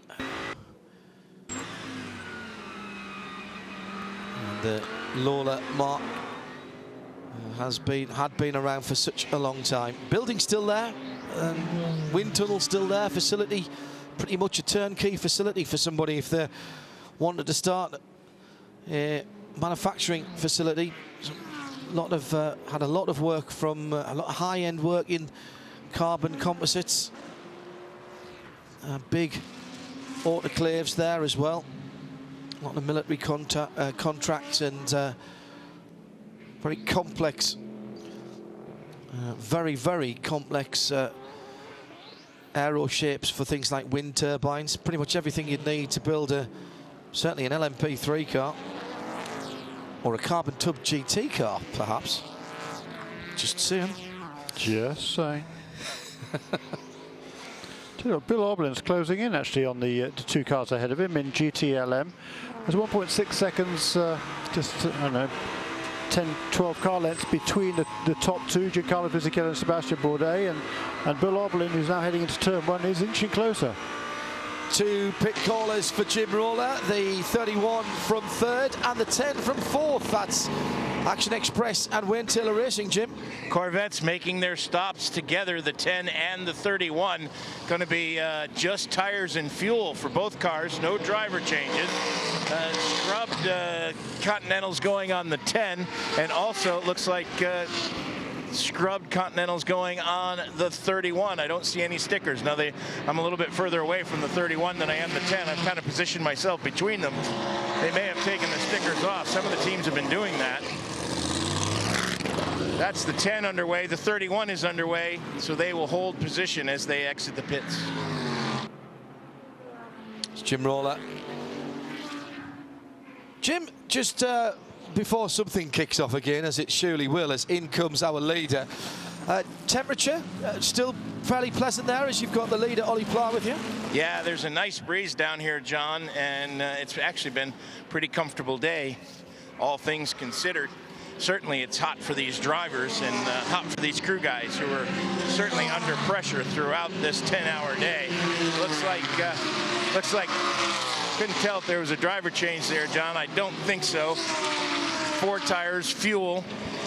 They had new Continentals out waiting when I went down to do the Corvette stops, so I suspect that that's what they have done. Don't know what they've done to be able to sort that drive peg link out. The bright green helmet of Olivier Pla still visible as the car goes down the pit lane, but they're still not right on song in terms of the pit stops, but they are much quicker than they were. And it's a great workaround. However, that's been done by the Mike Champ Racing team.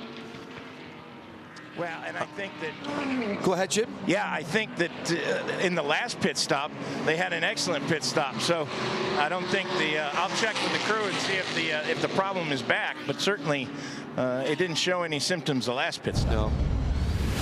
Absolutely. Battles at the head of the GTLM field as the leader, the 62 Ferrari, coming very close indeed. There was a touch there, I think, with Cameron Lawrence in the Turner BMW, the number 97, as he comes round to lap him down through the S's there. Giancarlo Fisichella is on a warning, of course, at the moment. He's racing under suspension after his post-race. Probation, yeah. Suspended sentence, if you will, under probation after his post-race antics at the VIR round. So Johannes van Overbeek remains at the wheel of number 2 car, yet to make its pit stop. That's the last car due onto pit lane. And then we would expect to see the number 5 car, which is still a lap down to everybody, might get this lap back. So if he'll be hoping for a full course caution, he's going to be able to do another half of 4 or 5 laps before he's due onto pit lane. So we'll see if he has a bit of luck on his side, which he didn't have earlier on, although it was a great save. So I don't know, we still don't know how that puncture was caused, but the effect was he lost a lap and remains a lap down as the number 70 car resumes after its pit stop in the 5th place. And I think as a result of these pit stops, the cars are coming past now to complete lap 260, and it's still number 60 car ahead. It's still behind the number 2 car, which comes into the pit lane right now. 2 cars in, Jeremy. Going to be a driver change this time. Beppe Durrani is going to get out of the car. Actually, it's Johannes van Overbeek getting out of the car. So that means probably it'll be Scott Sharp getting back into the car. 4 tires and fuel for that car. The 38 is in as well, out of 2nd place in PC. They've put 4 sticker tires on that car. No driver change. They did add some fluids besides gas, however. Thank you very much, Jim Roller. So the pit stop here being completed. The car was leading the race, and once again it goes a little bit longer than everybody else before making its pit stop. Still hustling around though, trying to get something tightened up on the inside of the cockpit, Jim. Say again, Jeremy. The stop looked like it was a little bit longer than necessary. They'd finished the fueling and the tires, and they were still fiddling around inside the cockpit. But underway now again is Johannes van Overbeek. Johannes got out. I think it was Scott Sharp, and I think it takes Scott a little bit longer to get in. Yeah, I think maybe so. Lost a few seconds there. So Scott, the leader then will cycle back to number 60 car, Olivier Pla, and in front. His first flying lap there is a 1 minute 15.4, and he has now a 21-second lead over Ricky Taylor, it is, who has resumed in 2nd place, ahead of Simon Pagenaud, who's taken over from Dane Cameron at the wheel of car number 1. So right now then Ricky Taylor is ahead of the number 31 car. That's exactly what he needs to happen. He needs a few more positions to fall between them as well for the end of this race in order to have any chance of winning the championship. He passed him on the racetrack, Jeremy, because when they left the pits, Ricky Taylor was behind Simon Pagenaud. Was he? Right, okay, fine. On the outlap, you got past him on the outlap then. You're absolutely right, Jim. That was as they both made their pit stops together, and as Jim Roller points out, those two in the order as they came in, and they'd been separated by about 3 seconds before on the previous lap before they came into the pit lane, and they went out in the same order. The 31 car ahead of number 10. That order has been now changed, and Ricky Taylor has got his head down. He's going to try and pull away a little bit from Simon Pagenaud, and Scott Sharp has, as a result of that slightly lengthy pit stop, has fallen behind Spencer Piggott now in car number 70, so the Mazda prototype up into 4th position. Go that Lola chassis.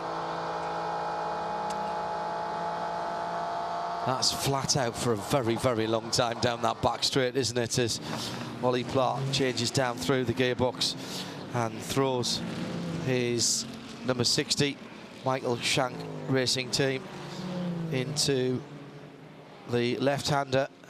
By the time I've said that, he's already across the start-finish line. That's how quick he is.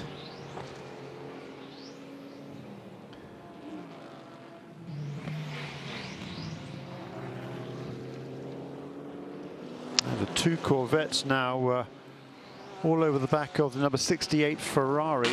The number 3 car, though, is a lap down again. I thought it got its lap back. No, it got one of its laps back, that's right. So number 3 car remains a lap down in the GTLM. 6th position in that class, 15th place overall. There's some heavy traffic going into turn 7 for the race leader, Olivier Pla. Spencer Piggott has just turned the best lap in that car number 70 during this race, at 1:14.2. He's now 7 seconds behind Simon Pagenaud, who is running in the 3rd position. The number 5 car, Philippe Albuquerque, into the pit lane. He's only been out 19 laps in that car. Jim Roller. And with all the way down at the other end, John, I'd come back up to the middle to... Is that a drive-through? No, he stopped in the pits, and they looked like they changed tires. I know they worked on that piece of bodywork that's behind the left rear wheel, but they did change tires and put fuel in it, so it was a pit stop. Okay, thank you. Okay, so albeit an early one, I think. Yeah, a little bit earlier, certainly, Jim, than I would have thought necessary. Well, unless did they just fuel it, Jim? No tyres, did you say? No, they put tyres on it. Okay, I was wondering if they were going to try and do a stint and a half on a set of tyres, and they were sort of back time, and there's only 3 hours and 13 minutes to go, so this is very much the time when people are starting to break that up into tanks of fuel.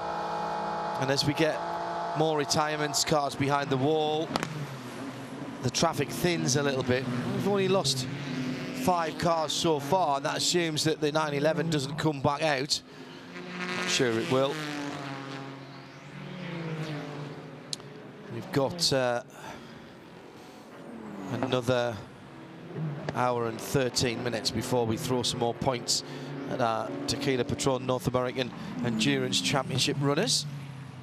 Yeah, and in PC class, both of those 2 leaders have made pit stops within the last couple or 3 laps, and it's number 52 car now with Jose Gutierrez aboard, and he leads Kyle Marcelli, who's at the wheel in the car number 38 by 13 seconds now. That gap has extended during that round of pit stops because it was only about 5.5, 6 seconds before they came in a few laps ago. So Jose Gutierrez, he's done a really nice job, hasn't he, today, the young Mexican? Yeah.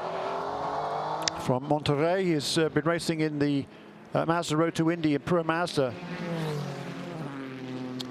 before this last year. Sorry, Jeremy, the sun is beginning to become a real issue now, from 6 into 7, right in the driver's eye line.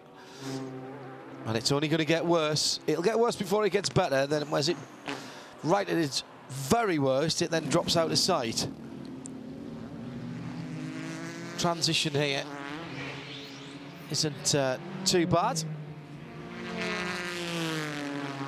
Know that Alan McNish is still listening in as well. Thank you for your text, Alan. Through the first corner of the 66 Ford with Sebastian Bourdais through turn 3. Hear that rattle as the anti-lag kicks in. Oh, changing up through the S is lovely. That car's very nicely balanced, isn't it, to be able to have the confidence to do that. 23 seconds at the head of the field. Ricky Taylor ahead of Simon Pagenaud.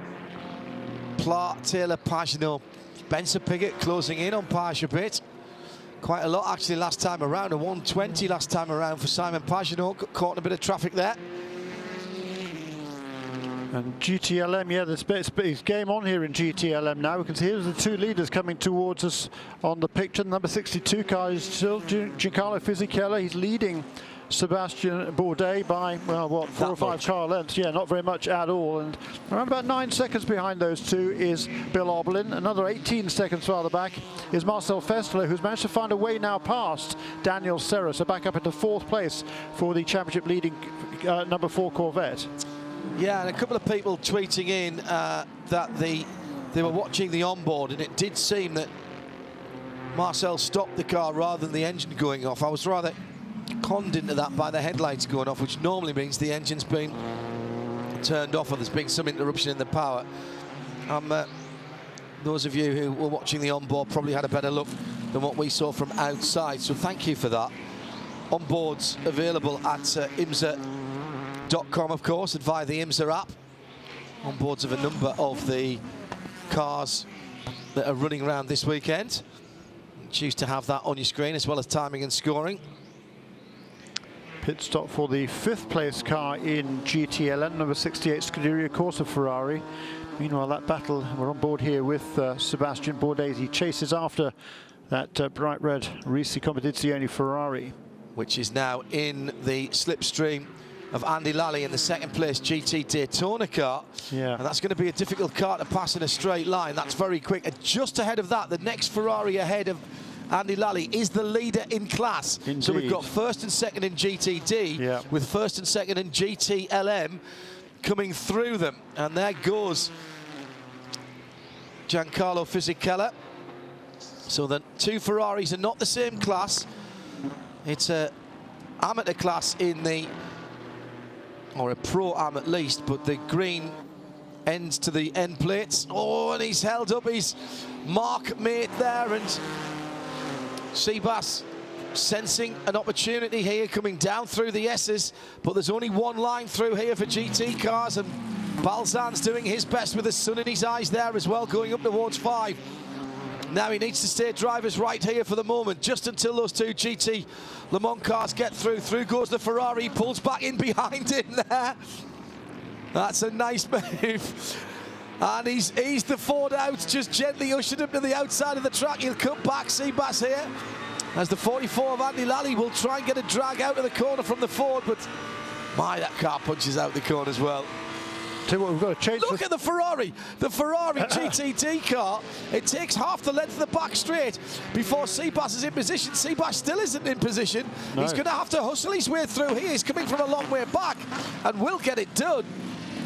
But the power and the slipperiness of that GT Daytona Ferrari, I know it's a Pro-Am class, but that car is quick. Yeah, all the GTD cars are they're pretty much the same speed as the GTLMs on a straight at the top end speed. It's just under cornering and braking the GTLM cars make up the difference. Here's Andy Lally there, putting in pressure, trying to get around the outside of turn 1. No way is he going to make that stick.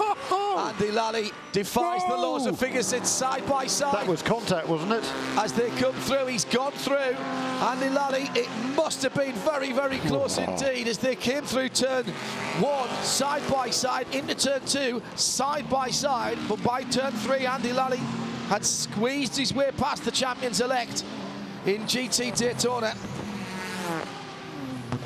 That again just proves, well, Andy Lally does luge, street luge. He's been nearly 100 miles an hour on a street luge, and for about a minute or so was a world record holder for the speed on a street luge.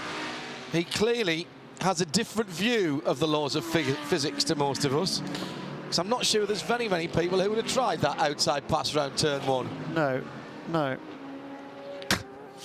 No, he's always creative, isn't he, Andy Lally? And that was certainly a creative pass there, brilliant pass. So another change of lead then in GTD. We also had a change for 3rd place overall. Did I mention that? That Spencer Piggott has found a way past Simon Pagenaud. So Simon Pagenaud is struggling a bit. Yeah, what a great move that is. So there they're fine. There's a decent gap between them.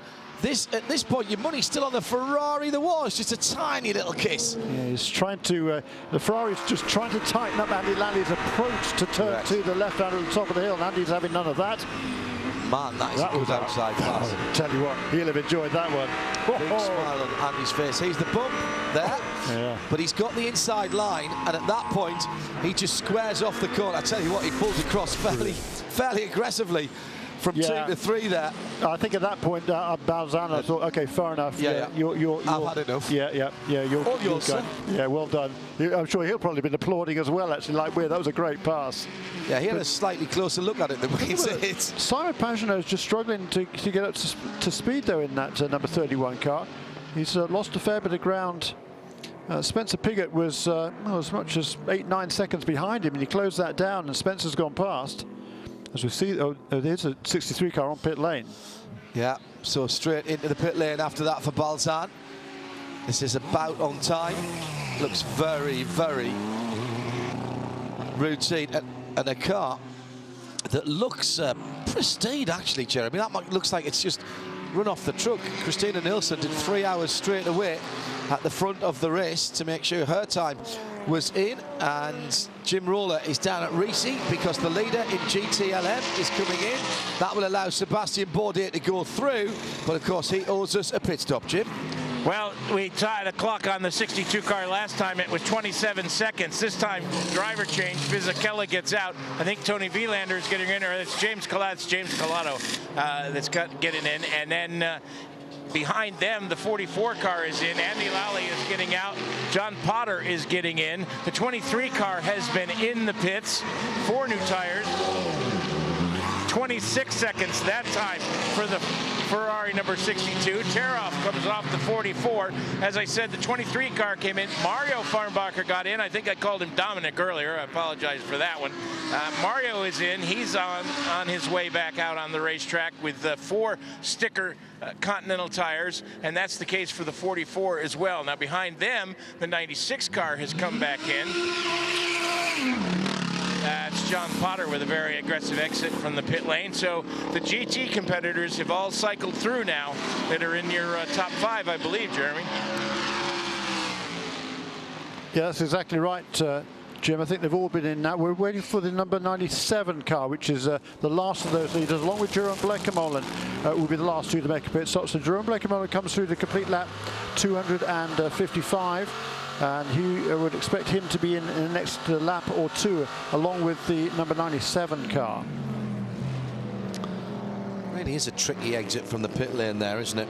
As you come out almost onto the racing line. Mind, no more or less tricky than coming out of the, what is now the support, getting in and out of the support paddock pit lane. And you come off pretty much the racing line out of turn 11 and come back in right at the exit at turn 1. Carl Marcelli's got the hammer down now. He's just turned a couple of quick laps. He's got that gap down in PC to just 1.4 seconds as they come across the line that time. So a couple of very quick laps from number 38 car. That's Performance Tech Motorsports. Kyle Marcelli and James French and Kenton Cook are joining that team for this weekend. And Kenton is trying to win the North American Endurance Tequila Patrón North American Endurance Championship title outright for the drivers in PC, because he switched teams. He drove the first couple of races for JDC Miller Motorsports, got the victory at Daytona and a strong run at Sebring as well, and then he switched across to Performance Tech at Watkins Glen and remains with that team here for Petit Le Mans. And if he can maintain that sort of position, that would be good. A nice little payday for that team. And worthy reward for Kenton Cook too, so to maintain his streak of winning championships. He's managed it in Skip Barber MX-5s, he's managed it in the Battery Tender Cup MX-5 Championship, he's managed it in the Mazda Prototype Light presented by Cooper Tires Championship, so he's on a roll, that young man. Yeah, there's some talent there, no doubt. Yep. 2 Stevenson Audis together, and again they are together on the timing screens as well. Matt Bell in the 9 in 4th, and 5th is Andrew Davis in the 6 car. GT Daytona category going through under the bridge at turn number 11 and down towards turn 12 now. Haven't quite got the performance out of the car that I think they were hoping for this year at Stevenson. Slightly frustrating year for them. Changed manufacturer, of course, moving up into the GT Daytona category, having won the GS, the top class in Continental Tire Sports Car Challenge last year with GM. It's a very well organised team, balanced driver lineup, and they've had a good year, but they haven't had a great year. In from the sharp end of the Prototype Challenge field, the number bright yellow, number 85. Chris Miller's brought that in. Jim Roller. Chris Miller will get out. Steven Simpson gets in. Miller jumps out the right side of the car. Stevenson climbs over the bodywork and slides in from the left side. Crewman will help him buckle in as Chris Miller heads to the back of the pit area. Behind the 85 car, the number 100 BMW is in. Brand new Michelin's going on that car. No driver change. brand new Continentals going on the number 85. So seems like people have saved a fair bit of new rubber, John. I haven't seen a lot of scuffed rubber going on in a lot of these classes throughout the day so far. The 100 is back out on the racetrack. Problem with the left rear.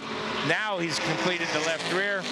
Little sticky note goes on the dashboard. And off goes the 85 car. Third in class. He'll hold on to that position. And if you look just back down the pit lane, Jim, you'll see the number 6 of Andrew Davis coming in. That's the Stevenson. Yes, indeed. Car. He brings the car to a stop. It'll be 4 tire change. They're working on the left rear currently. Oh, a little problem. couldn't get the new lug nut off his belt for the left rear tire changer. That was a very comical. He didn't think it was comical, but it didn't look very natural. Tire tear-offs go off. The tires are changed. No driver change in this case, so he's staying behind the wheel of the car. Fueling taking, as it has with the other GTD cars, taking a little bit longer. And now the fueling is done. I love that sound. Pretty good, isn't it? What'd you call it earlier? Play that music again? Yeah, play that music for me again, Jim. You keep, honestly, if you can keep finding that melody, I'm a happy man. Thank you very much indeed, Jim Roller, as Continental Tire pit lane reporter with Shea Adam. Jeremy Shaw is alongside me, John Hindove. We've got just under 3 hours to go. So quickly bring you up to date with the golf news. I know that 1 or 2 you've been asking for that, so you don't have to tune away. It's the 4 balls this Saturday afternoon. Stands at 6.5 to the US and 5.5 to Europe. McIlroy and Peters at Dormy 3 through 13. Holmes and Moore are all square with Danny Willett and Westwood. Kamer and Garcia at 1 down to the Mickelson-Kuchar partnership at 12. And Justin Rose with Stenson playing through 11, and they are 3 down. So the US up in 2, Europe up in 1, and all square in 1. Coming to the end of the second day of competition. I do that particularly for Jim Roller. Yeah, Garcia, yeah, thank you very much, actually. Garcia and Clymer have had a rough weekend. Yeah.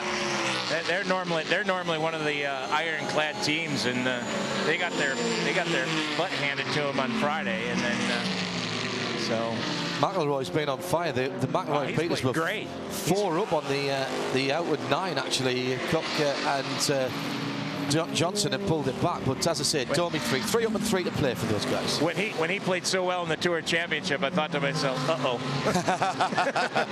You and I have had many conversations around about this time of Ryder Cup years, and plentiful banter between us. That will be sorted tomorrow. Side by each, 3 wide, coming down into 6. This could get nasty very quickly, and the 31 of Simon Pagenaud decides that perhaps it's not a great idea to dive down the inside of a GT LM and a GTD car, particularly not when there are cars of the caliber of the 73 Park Place and the Ford GT. But now he goes through and holds on to his 4th place, of course. He's only 4.2 seconds away from Spencer Pickett, now up into the top 3 for Mazda. Yeah, he's done a good job, hasn't he, Spencer? Just quietly gone about his work. Yeah, and I like Spencer. He's a good driver. He's a good lad. Great kid. And he's pulling away here from Simon Pagenaud now over the last several laps. He's extended that gap to not to 6 seconds on the last time around. In my ears there, Jim Roller, we've come to Petit and an IndyCar race has broken out. Very good. Very good. Tell you what, there'd be some drivers in here who would not be disgraced at any level of motor racing. Yeah, particularly Pla, Taylor, Piggott, Pagenaud, Philip Albuquerque as well there. Just look at James Collado. He's got a bit of single-seater experience. So has Steve Simpson. Yeah, Scott Sharp used to race IndyCar. Yeah, he did. Scott Sharp, absolutely. Yeah. Good call. Down pit lane, a couple of laps ago, we had the 6 Stevenson Audi. Now it's the turn of the team car. Matt Bell brings that car to a stop on pit lane, and Jim Roller is waiting for them. Scrub Continental tires going on the number 9 car as it comes into the pits out of 4th position. Matt gets out of the car, and unfortunately I didn't see who got in. I'm sure Jeremy will know the rotation and cover my ample backside on that one. And 4 tire change is complete. Tear-off comes off. If this is sounding repetitive, it's because these guys are working with metronomic precision. The 6 and the 9 car. These guys of Stevenson are a good group, and they know how to prepare these Audis, and they know how to get them back out onto the racetrack fairly quickly. Yeah, very good. That's the 67 car coming to the pits out of 2nd place, I believe. Doesn't he, John, in the GTLM category? Where is that car? No, they have dropped off the pace. Yeah, okay, that's right. It's a 66. It's Sorry, a 66. I'm getting them. Yeah, that's Scott Dixon, another IndyCar driver. Yeah, there you go. Of some repute. I see that red, white, and blue, and we were talking about Ryder Cup, and I just got all confused. So, Tommy Milner picking up the pace in the number 4 Chevy Corvette. They're still just on the back end of the lead lap. A good 5 seconds behind Daniel Serra, as in comes 4th place from GTD. Bryce Miller brings in the Lamborghini. Jim Roller. And Bryce is going to get out, and I thought it was Brian Sellers that would be getting in, but I think it's Madison Snow who's got back in. I'm kind of quick stepping down there to see if I can get you an exact answer to that. 4 scrub tires. Yeah, it is Madison. Tear-offs come off. That's interesting because Madison just did the stint before Bryce, so I was expecting to see Brian. Down off the jacks, waiting for the fueling to be complete. Now that's a symphony. That is a symphony. Let's go down to Shea Adam with the 73 car coming along pit lane for Jörg Bergmeister out of 2nd place in class. And the Park Place Porsche pulls to a stop perfectly on its position. Patrick Lindsay getting behind the wheel for his turn around the Petit Le Mans circuit. Jörg is strapping in his teammate. He seems to like teammates with the initials PL. And scrub tires are going on that number 73 car. Fueling still going on. The fuel nozzle still with the hoser and the fuel man attached to the hood of that car. Still going on. Fuel taking a very long time. He's still on the hood. Boy, this isn't right. Now he pulls off, and Patrick Lindsay can leave past me. While that was going on, the 33 Viper in for its stop. Jerome Blake-Mullen brought that car in, so cycling through to the lead of the GT Daytona class. Alessandro Balzan in the 63, which is perfect synchronicity because his teammate and champion-elect, congratulations, Christina Nielsen joins us in the booth. What a season for you, as there's been an incident up at turn 7, and that is Scott Sharp just losing the back end there. Pretty tricky out on the circuit. Let's talk about the season first of all. You win the championship here, but this is not where you win the championship. You win the championship over a whole season, Christina. Correct. It's been a tough one. It has. Yeah, it's been a tough one, but it's been a good one as well. It's I mean, it's been absolutely amazing. One thing that was missing last year was a victory, the championship, of course.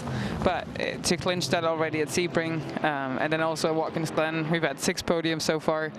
It's been unreal, and to clinch that championship today was just absolutely amazing. But we're still fighting out there.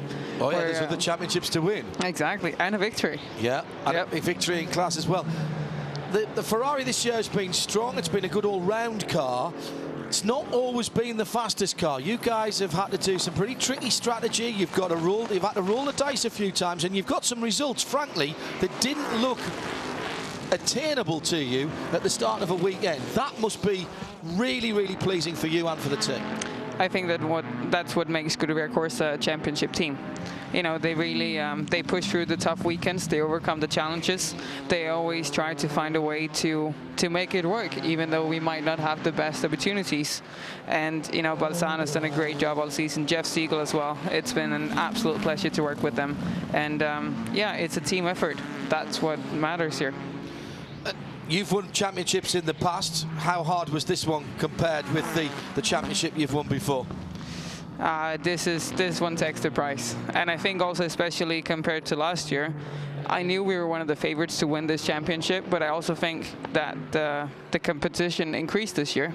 You know, the Stevenson brought in 2 cars, and you know, the 23, and the Viper's always been strong. So, you know, I knew we had to bring our A game, and it was also a matter of, you know, a lot of manufacturers bringing a new car, and I have to say Ferrari has done a great job with the 488. It's been a pleasure to race all year. Don't go away. I'd like to ask you about the race here today in a wee moment's time, but let's go down to Shea Adam for this Continental Tire Pit Lane report with Andy Lally. Andy, fresh out of the Audi, and you look like you haven't done a whole bunch of hard work, but I know you were pushing every minute of that stint. That top pass in turn 1 was perfectly timed. I was up in the Audi Sport customer experience, and the cheers up there, I'm surprised you couldn't hear them from the car. Just how was your R8? This Audi R8 is the best race car in the field. I love it. I'm proud to be driving with these guys, and Magnus Racing has set up an amazing car. I always have epic battles with that Ferrari, and Alessandro, Jeff, Christina, all those guys battle really good with us. At the same time, we're trying to stay ahead of the 23 who's flying today as well, and it is crazy out there. Road Atlanta is one of the most hectic, gutsy tracks that you drive, and to be able to do it non-stop for 10 hours. We've got Marco in there right now. He's going to double. I'm going to single. Potter's probably going to bring it home. So we've got quite a bit of a race left here. We'll see. What are your expectations for your next stint? Same thing. It is just knock down, drag out, tooth and nail, every single bit of it. I mean, Alessandro and I are banging mirrors through turn 1 at the apex all the way up to turn 3, and there's 3 hours left in the race. So it's a scrap. You know, every single millimeter of this track makes a difference through these pit stops. We're getting killed somehow weird. The Ferrari's able to go 5 seconds faster than us on fuel every single time, and so we have a massive deficit that we have to make up each time, and we're probably not going to be able to do it by hour 8, but we're hopefully going to be able to do it by hour 10. Good luck. Thank you. Christina Nielsen just shrugging her shoulders and saying, I've no clue how we do it as well. Side by side again into turn 1. That's the Corvette go past the Ferrari. That's for 1, 2, 3, 4th position in GTLM. Yeah, that's the Daniel Serra car. Bill Oberlin is in 3rd, Joey Hand in 2nd, James Collado leading for Reese. They've done a great job this weekend. We've also got Spencer Piggott right on the tail of Ricky Taylor for 2nd at the moment. Christina Nielsen still with us watching the action. Does this look scarier from here than it does when you're in the car out there? Because you've sort of focused on what you're doing out there? You know, I actually pretty early got hit by the changed Lambo in the rear. It cost us the camera at that point. I don't know if they got it working again. And the mirror got loose on the right side. Yeah, you made the guys fix it up as well. That was a smart move. So, yeah, but it went up. So, so you were looking at the helicopter. Yeah, exactly. So I would say it was pretty stressful sometimes where there was a large amount of traffic, but the team did a great job guiding me through it and spotting for me the best they could. This track this week has not behaved the way most people who've been here a lot expect it to. The surface has behaved differently. The tyre wear has been different. It's been very greasy at times. Your guys have been across that all the time. You've been aware of these odd things that's going on. Yeah, I think Scuderia Corsa does a great job at setting up the car. You know, one thing is to get a car that can do a qualifying lap, but to have a car that can go through an entire stint, and how the car changes as the tires degrade, like that's what racing is about, and that's what makes endurance racing interesting. And I think Scuderia Corsa is some of the best of that. As a champion now, you can focus on getting the win, getting the team's championship and the manufacturers as well. Now, when do you start thinking about next year, and what would you like to do next year? tomorrow. You start thinking about next year tomorrow. Yeah. I mean, it's we're still fighting for the Endurance Championship as well. Yes, of course. I think Scooter Course has done a great job this year. I would like to stay there as well. We're looking for partners and sponsors who want to join our journey, join a championship winning car. So in GT Daytona? Yeah, to close the budget gap that we have at the moment. So, you know, there's going to be even harder next year. Honda coming with the NSX, Lexus coming along. Good competition. Good, more competition. Are you happy with that? Yeah, I think it's great. I think that makes you just look even stronger as a driver when you do perform well then. What has driven you to get to where you are now, and why this type of racing? Out of everything else that you could have chosen, why come through sports cars and end up here in the IMSA WeatherTech Championship? Well, my dad used to race GT cars. I've been in love with it since I sat behind the wheel of a GT car the first time. I think endurance racing is an absolutely beautiful part of the sport when you have a co-driver or several co-drivers that are supportive and like you, and you know that you get along well and you work together and you try to make each other better together. And I just love racing in America. I think there's nowhere in the world where you can find tracks like these old school race circuits where you don't need to discuss track limits. No, because track limits are going to hurt if you exceed track limits. That's the point about that, isn't it? Exactly. So this is actually the first track I ever raced in America. I thought it was a bit of a handful, but I've loved it ever since, and it's probably my favorite track in America. Well, congratulations on not just what you've achieved here today, but the whole season. Pass on our best to the team. Bring it home. Be safe for the rest of the 2 hours and 43 minutes. Christina Nielsen, thank you so much. GT Daytona champion for 2016. Thanks for being with us. Thank you.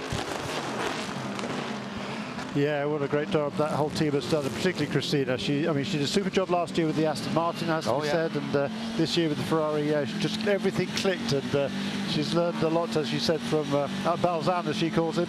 And because he's got a massive amount of experience. He's a lovely, exactly, just Balzan. He's a lovely guy though, and it's that chemistry again. It's so important. Pit stop here for Simon Pagenaud in the 4th place car.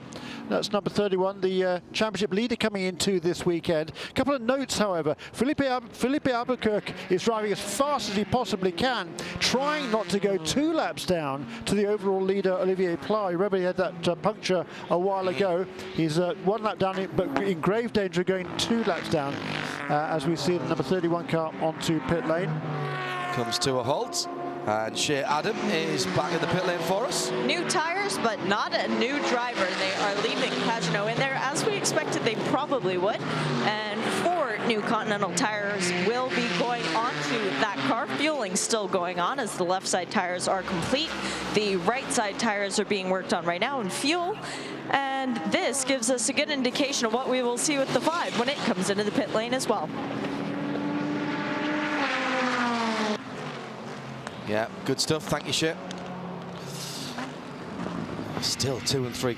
We've got a full series race still to go. The debris on the windscreens of some of these cars, and anyone who's wiped the windscreen has spread rubber debris all over them. They'll be desperately trying to wait until the last possible moment before they have to take off another tear off, because at this time of the evening you want to have the tear-offs left for the darkness, because when it gets dark and the lights are shining through, you want the best possible opportunity. So now through 3 and through 5 and through 6 into 7, the sun right in the eyes of the drivers as the number 70 of Spencer Piggott continues to try and get on terms with Ricky Taylor, as Olivier Pla has stretched away to 33 seconds. And once again, the traffic favouring the horsepower and the torque of the Chevrolets. It's curious that Olivier Pla, he caught up very rapidly to Philippe Albuquerque in car number 5, but he hasn't been able to get past him. He's being slowed down now as well. Yeah, definitely. The last couple of seconds a lap. 1, 2, 3, 4, 5 laps. He's been pretty much with him. They were battling their way through the through the PC leaders amongst other cars, but he hasn't been able to put him 1 lap down. I guess it's not really of that critical importance to him probably, but Spencer Piggott down the inside of the, was that the 88? The Hanratty car, I think it was, the prototype challenge car. And now It's Ricky Taylor who makes that inside move that Johnny Mullen was talking about earlier on the IHG Turner BMW. Down through 4, made that look easy. As now the third place car comes through as well. It must really, really just get the heart rate going for Ricky Taylor, who, along with his brother, Jordan, swallowed a scientific device yesterday that presumably is in their interior still, measuring all kinds of bits and pieces. They have become human science experiments over the weekend. Temperature, heart rate. Very, very weird. They are literal guinea pigs for this weekend, monitoring all kind of vital statistics. The radio frequency ID type chip.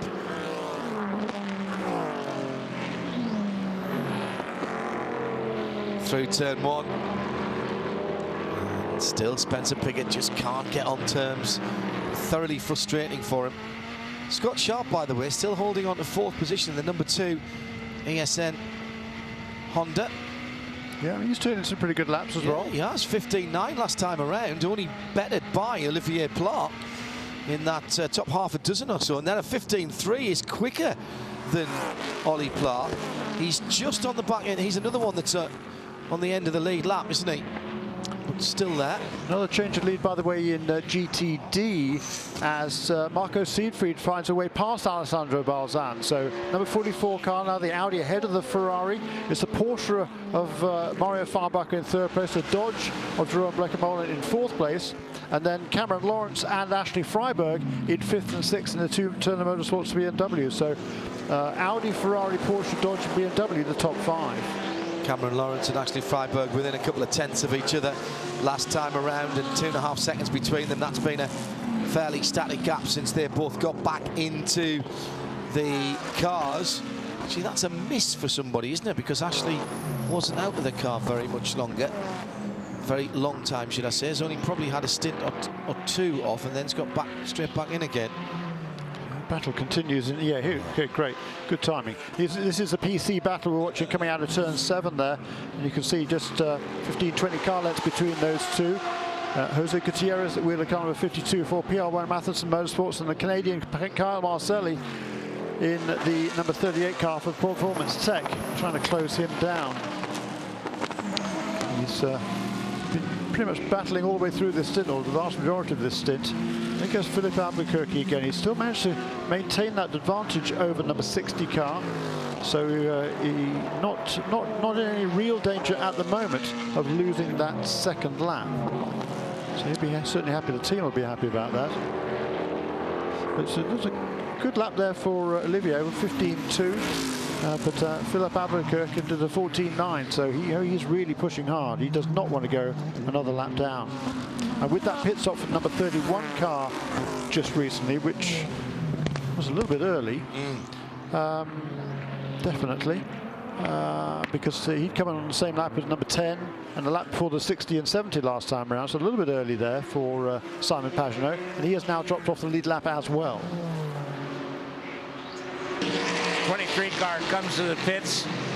One of our GTD contenders. No driver change. Mario Farbacher is going to stay in the car. Brand new Continentals and fuel only on this stop. We're expecting the 60 car any moment. It's Jim. Very, very polished team again. Alex Job Racing. And here is the 60 car, exactly on time. Getting down to the pit lane speed limit. Olivier Plat takes the left, then the right into pit lane. Filthy windscreen on that car. The fans that signed the nose cone earlier on will be looking at their handiwork from round the circuit, and pulls in spot on his marks to say good evening to Jim Roller. Yes, indeed. And Oz Negri is going to take over. John Pugh, I think, is done for the day. He hasn't driven since that first stint. It's been Olivier and Oz taking it the rest of the way. Oswaldo is in the car now, fastening the belts. The tire changes are almost complete. The front tires are done. The tear-off has come off. The rear tires are done. The left rear and the gas done at the exact same time. And he's back underway. Great stop by that crew. He pulls out right in front of Ricky Taylor, who will be staying behind the wheel of the number 10 Wayne Taylor Racing Konica Minolta black and blue DP. Last time that we will see this car on track for IMSA competition is today. I keep saying that because it means a lot to this team. The whole family really appreciates this car and all it's done for them. 4 Continental tires going on. They are stickers, and Ricky is just waiting for the left sides and the fueling to continue, but the car drops off its air jacks a slight bit early, no problem because no one panics, and Ricky now goes out. And gets out just ahead of the number 70. Spencer Piggott had come in the Mazda as well, and that car was turned around in rapid fire time. Left rear puncture for the number 6. This is the Stevenson Audi, and it's Andrew Davis in 10th position. And this happened out on the far side of the circuit and coming down the back straight. He's doing a very good job to keep that tyre on the rim. Finally gives up about halfway down the back straight, but he's brought it in without any further damage. Alessandro Balzan into the pit lane. Jim Roller. That's early, surely. The 6 car comes to the pits, and as you said, John, he did an excellent job. Very little body damage at all. The tire is completely shot. However, it's very, very, very thin on the rim. They're just checking the bodywork. Let's go to Shea. Very clean stop up here for the number 63 as Jeff Siegel gets back behind the wheel of that car. Alessandro Balzan gets out. He takes his helmet off and is greeted by Christina Nielsen. Sticker tires go on to the 63 for Jeff Siegel. 23 car is back in. He's just made a stop, and now he's come back in. They've lifted the bonnet on the car, he's burning his headlights, so as I'm walking down there, it's a little tough to see. Mechanic has crawled up on the bodywork. They've lifted the bonnet, as I said. They're looking underneath the right front suspension. Cam pulley. Steering. He's got a steering rack issue. He's got a steering rack issue. Cam pulley in the steering rack, John, is the problem. So it's just, boy, couldn't come at a worse time. Yeah, I thought that was early. Yeah. So that's the 23. 23 come back in again, Jim. He's just been in a lap before. Yeah. And yes, John, he was in just literally a lap ago, and then on his out lap, he developed the problem. So a cam pulley on the steering. They'll go to work and have a look to see if they can fix it on the pit lane. This is taking a lot of time, and that car is dropping down. Had been a contender early on, and the GTD running third up until this pit stop. Yeah, GTD battle so close, Jeremy, that there seemed to be big swings going backwards and forwards when the pit stopped, but effectively everybody came out in roughly the same order. And it's been so close all day in GT Daytona. My goodness, if it's this close now, what's it going to be like next year with another possibly half a dozen or 8 cars in GTD? It's going to be even more. Where are we going to put them all? Can't believe these guys do this work down here, John, with these hot brakes. And this young guy he's just got a hold of the he's got a hold of the whole brake assembly with both hands. That thing's got to be 1,000 degrees, and he's got a hold of it and twisting it around, trying to look and see if he can see what the steering rack issue is. Just shakes his head in frustration. Thanks, Jim. Battle for second coming through turn 7. We're on lap 298 with 2.5 hours still remaining. It's IMSA Radio live from Road Atlanta and the 19th Petit Le Mans, presented by Harris Cherokee Casino and Resort. charging down the hill again for the second and third place cars. Ricky Taylor then in the 10 through the final corner past us. They've got Stevenson Audi in front, and this will have to be dealt with neatly and quickly by Ricky Taylor, with Spencer Piggott getting a run here as they go up the hill through turn 1. He needs to dodge to the left-hand side and try and get up there, but can't make it happen. But this is where the Mazda Lola will surely be able to press its advantage. Looked like he got a little bit of an aero push there. Couldn't follow the Konica Minolta car through the S's. It's quick through there, but it loses out on torque every single time. Coming off any corner, the V8 car would just pound away. So what he's got to do here, Spencer, he's got to get a great run out of turn 7 here. Really carry the speed through the corner. He uses all the curb on the inside. He's on the power early. Correction of the steering wheel there, but still that V8 power. Look at it just pull away coming off the corner. Spencer will be as quick as at the end of the straight, but he's not quick enough on the straight to be able to take advantage of any sort of slipstream and get him alongside. And that's the difference between that Mazda prototype, it seems, and the Honda Ligier, which has been able to get into the slipstream of the DP cars.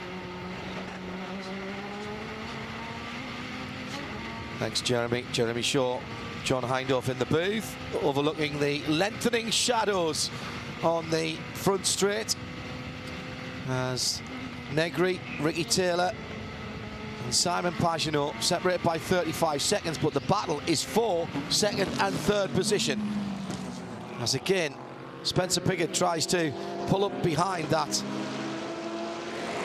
prototype ahead, who's now got a Ford going through the S's, and he's held up. Will now have to use the torque, and here's Piggott's chance. Gets underneath the rear wing. They'll both have to go by here. Spencer needs to go around the outside of this Ford into 6. Does get it done. Might be able to get a tow out of 7. Yeah. Very, very low sun there as they head into turn number 7. And now heading down the back straight. Not sure Spencer was quite close enough now. And again, the Daytona prototype just gets its legs away. The little 2-litre turbo just doesn't have anything like the torque of the V8. I think I can. I think I can. Well, I can't, unfortunately. But it'll be frustrating for Spencer, because he'll know he's a little bit quicker, at least, than the car in front of him.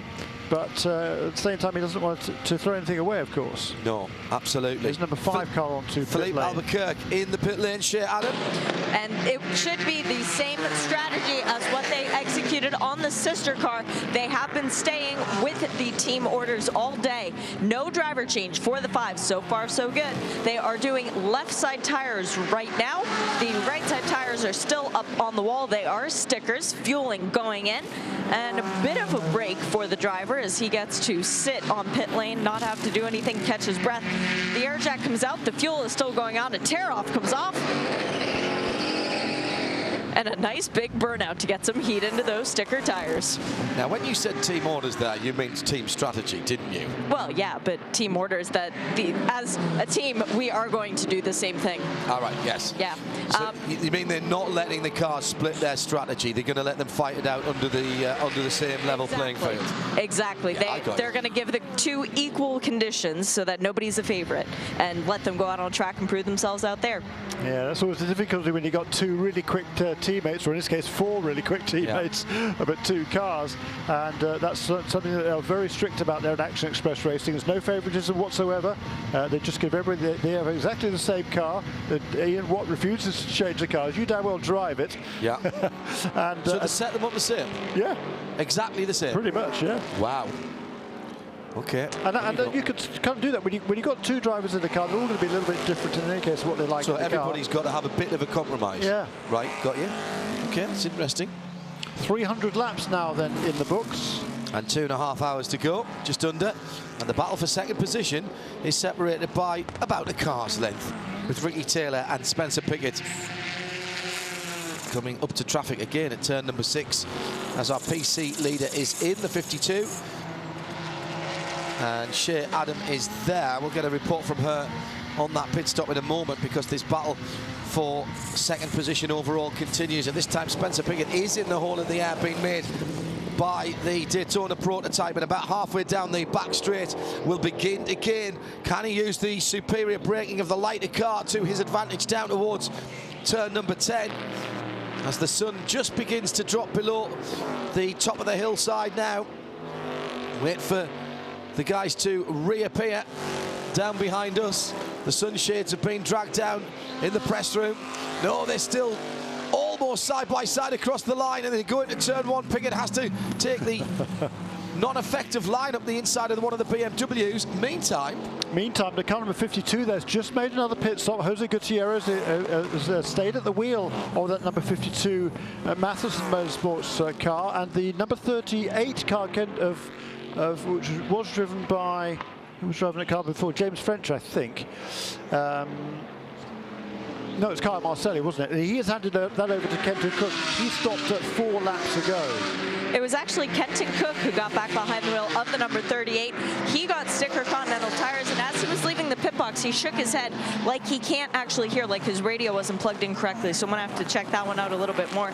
The 52, as Jeremy said, Jose Gutierrez stayed behind the wheel, but they gave him sticker tires, and they offered him a drinks bottle, and he shook his head no. So clearly he's feeling pretty happy in that car. Probably wants something to eat, not just to drink by now, as he's been in that car so long. Send out for pizza. Spencer Piggott still hanging on in there.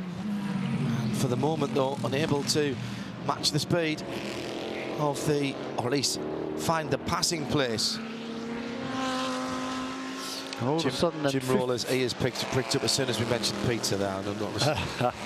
All of a sudden, there's 15 seconds between the two leaders in PC. They've been tied together for a long, long time, but that driver change for Kenton Cook just taking a little bit longer. So he's got a bit of a deficit now to make up, to catch up again with Jose Gutierrez in car number 52.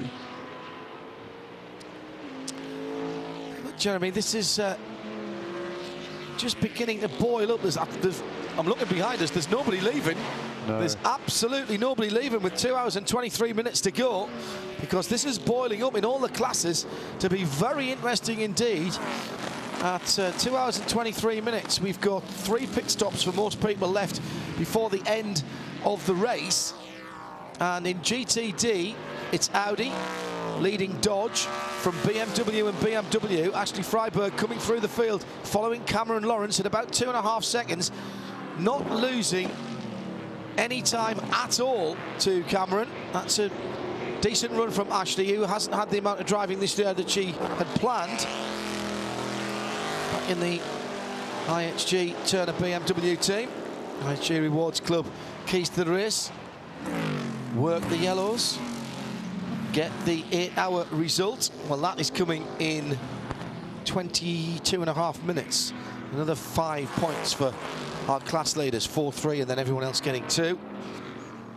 But very tight indeed. GTLM, 12 seconds between first and second. James Collado has done a fabulous job since he got into the Risi Competizione Ferrari. Joey Hand keeping him honest in second place in the 66. The Ford GT, and Bill Oberlin is only another 15 seconds further back in BMW. And to make it 4 different manufacturers in the top 4, Tom Milner has the Chevy Corvette, the number 4 car. Just another 7.5, 8 seconds behind Bill Oberlin. Cracking battle there. Daniel Serra in 5th is only another 2 seconds further back. Top 5 there, still all within, well, 1 slight mistake is effectively what we're seeing there. PC, 11, 12 seconds between Kenton Cook and Jose Gutierrez as they are on the far side of the circuit from us, just waiting for Gutierrez. There he goes through now. 1:19.3 for Gutierrez, and Kenton a 1:17.2. He's just pulled that lead back down a little bit.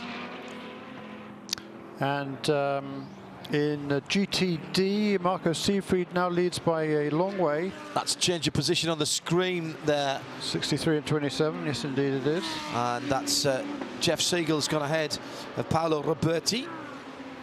And that is back to 8th position for Jeff Siegel. Again, the pit stop cycle a little bit confusing in GTD. but get down to the last hour or so, and these guys will be making their final pit stops. But that is a little while away yet. Yeah, and after that round of pit stops, it's the prototype cars, with the number 5 car coming in about 5 laps later than everybody else. They all came in on that 294. Number 5 car was a lap down and in danger of going 2 laps down. Well, after those pit stops, the situation is exactly the same. Number 5 car is still 1 lap down, but in grave danger of going 2 laps down, because right behind him on the road is the number 60 car of Oz Negri. Yeah, desperately hoping for a full course yellow and a wave by, isn't he? If he can't stay out and get the wave by. Ooh, little bit of a mistake there by the Paolo Roberti Lamborghini chasing Jeff Siegel. Paolo just sticking the right rear Continental tyre off at turn 5, the exit thereof. Haven't seen Oz Negri Jr. for a while. He's carving his way through traffic, comes through turn 12 now. Turn 12 is easy flat in one of those. He goes across the start-finish line and down to turn 1. How he can see anything through the windscreen, it's only the bottom third that he's looking through, of course. That's right. But it's still pretty awful out there. Fluid there, isn't there? There has been some fluid on that screen, Jeremy. Certainly, you can see it, particularly when the sunshine is on it as he comes down. You're not getting it through the S's now, but you get a little snatch of sunlight up to turn 5. No, the sun's gone down far enough there. It'll be 6 and 7. Has the sun gone down enough? Number 5. So number 5 car's chucking out some fluid then. Well, is it? That is Philippe Albuquerque. It looked like it, didn't it? From the onboard camera from the number 60 car, it seemed pretty clean going through turn 1. They're going up the hill, all of a sudden it wasn't. The top half of the screen doesn't really have the tear-off bit, so correct. He's not worried about that. It's not where he's looking at. No, He sits so low we in the look car. through that, but he doesn't. Yes, correct. It's the bottom third of the screen that's important. And this is a crucial part of the lap for Simon Pagenaud and the 31 Action Express team. Philippe Albuquerque, sorry, and the 5 Action Express team. Now, how hard is Oz going to try to get by? Meantime, battle for 2nd and 3rd continues. The headlights just beginning to stand out on our cameras. It's not dark yet. It's beginning to get into a little bit of twilight. Gloaming at the moment, I'd probably say, rather even than twilight. It's very, very pretty, isn't it? Yeah, it's great stuff, isn't it? This is the golden hour. The photographers will be loving this at the moment. Pretty clear skies. Across the line for another lap for the number 70 of Spencer Piggott. Yeah, and he was hoping there that the number 10 car ahead of him was going to get held up a bit more by the traffic. He wasn't. Spencer dives around the outside of the BMW at turn 2, so he still remains there. 5 or 6 car lengths behind Ricky Taylor. That is a battle for 2nd and 3rd positions. We've got battles all the way up and down this field. It is just fantastic. It's certainly settled down though in GTLM, because James Collado has pulled out about 13 seconds now over Joey Hand. He's extended that margin over the last several laps. 13 seconds over the number 66 Ford. Bill Auberly in 3rd place, a similar margin back in the BMW. It's settled down to the point where the top 5 are within 30 seconds of each other, Jeremy. And Philippe Albuquerque is just blocking the inside there to make sure there's no way through for Oz Negri into turn 1. We're going past another car as well, to be fair, but he had absolutely no opportunity for Oz Negri to stick it down the inside into turn 1. That was close, actually. Yes, doesn't want to have contact there. Seems as though the crowds have come back from whatever they were doing a few moments ago, and our back track side once again, as they, particularly down at turns 10A and 10B, have started to gather once again. Huge crowd here for the start at the start-finish line. I've seen nothing like it in all the years I've been coming here. All the way down the fence line to turn 1 was 3 or 4 deep at least, and the bleachers full as well. We talk about Kenton Cook and that fresh set of Continental tyres. The gap was 15 seconds when he came out of the pits. The deficit to number 52 car of Jose Gutierrez, it's now less than 5 seconds. So Kenton really has been flying along in that number 38 car. Distinctive sound of a Ford EcoBoost engine as it closes on the 96 BMW. 4th position in GTD. Ashley Freiberg looking in her mirrors. Just brakes a tiny little bit early and lets the Ford go through. Nice driving. Just dropped her a little bit of time there to Cameron Lawrence over the last lap or two. Still sitting in a strong 4th position, just off the class podium.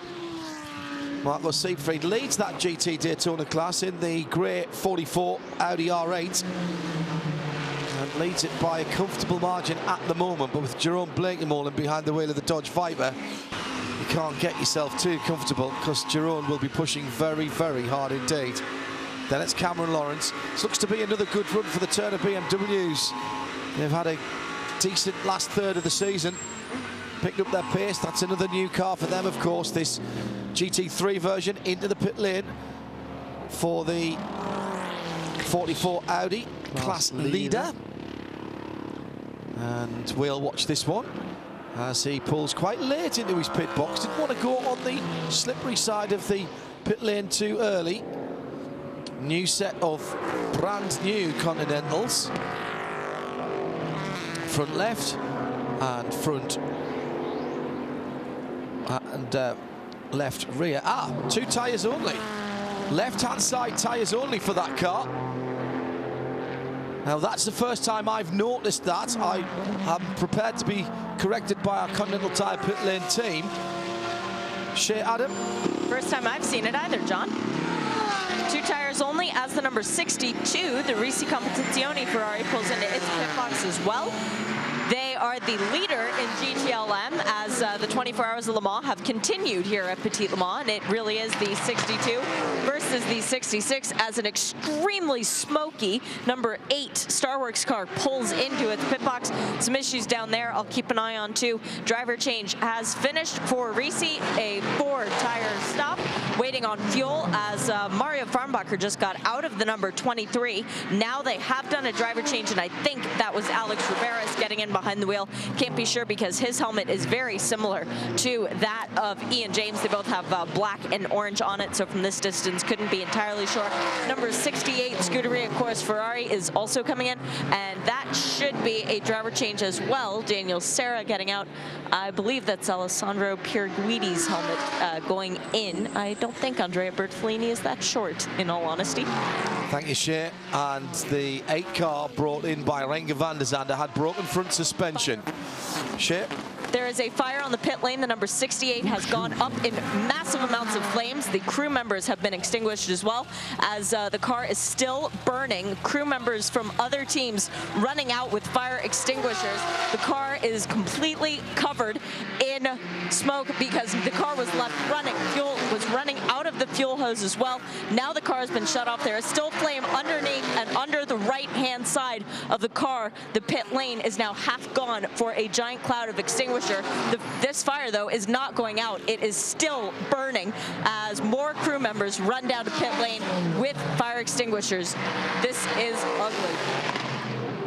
Fuel leak right rear. Yeah, thank you, Shea. That looked very nasty. The IMSA officials are there, calming everybody down. Great work by everybody. It's times like that when everybody pitches in the pit lane. But that was a very hot fuel fire.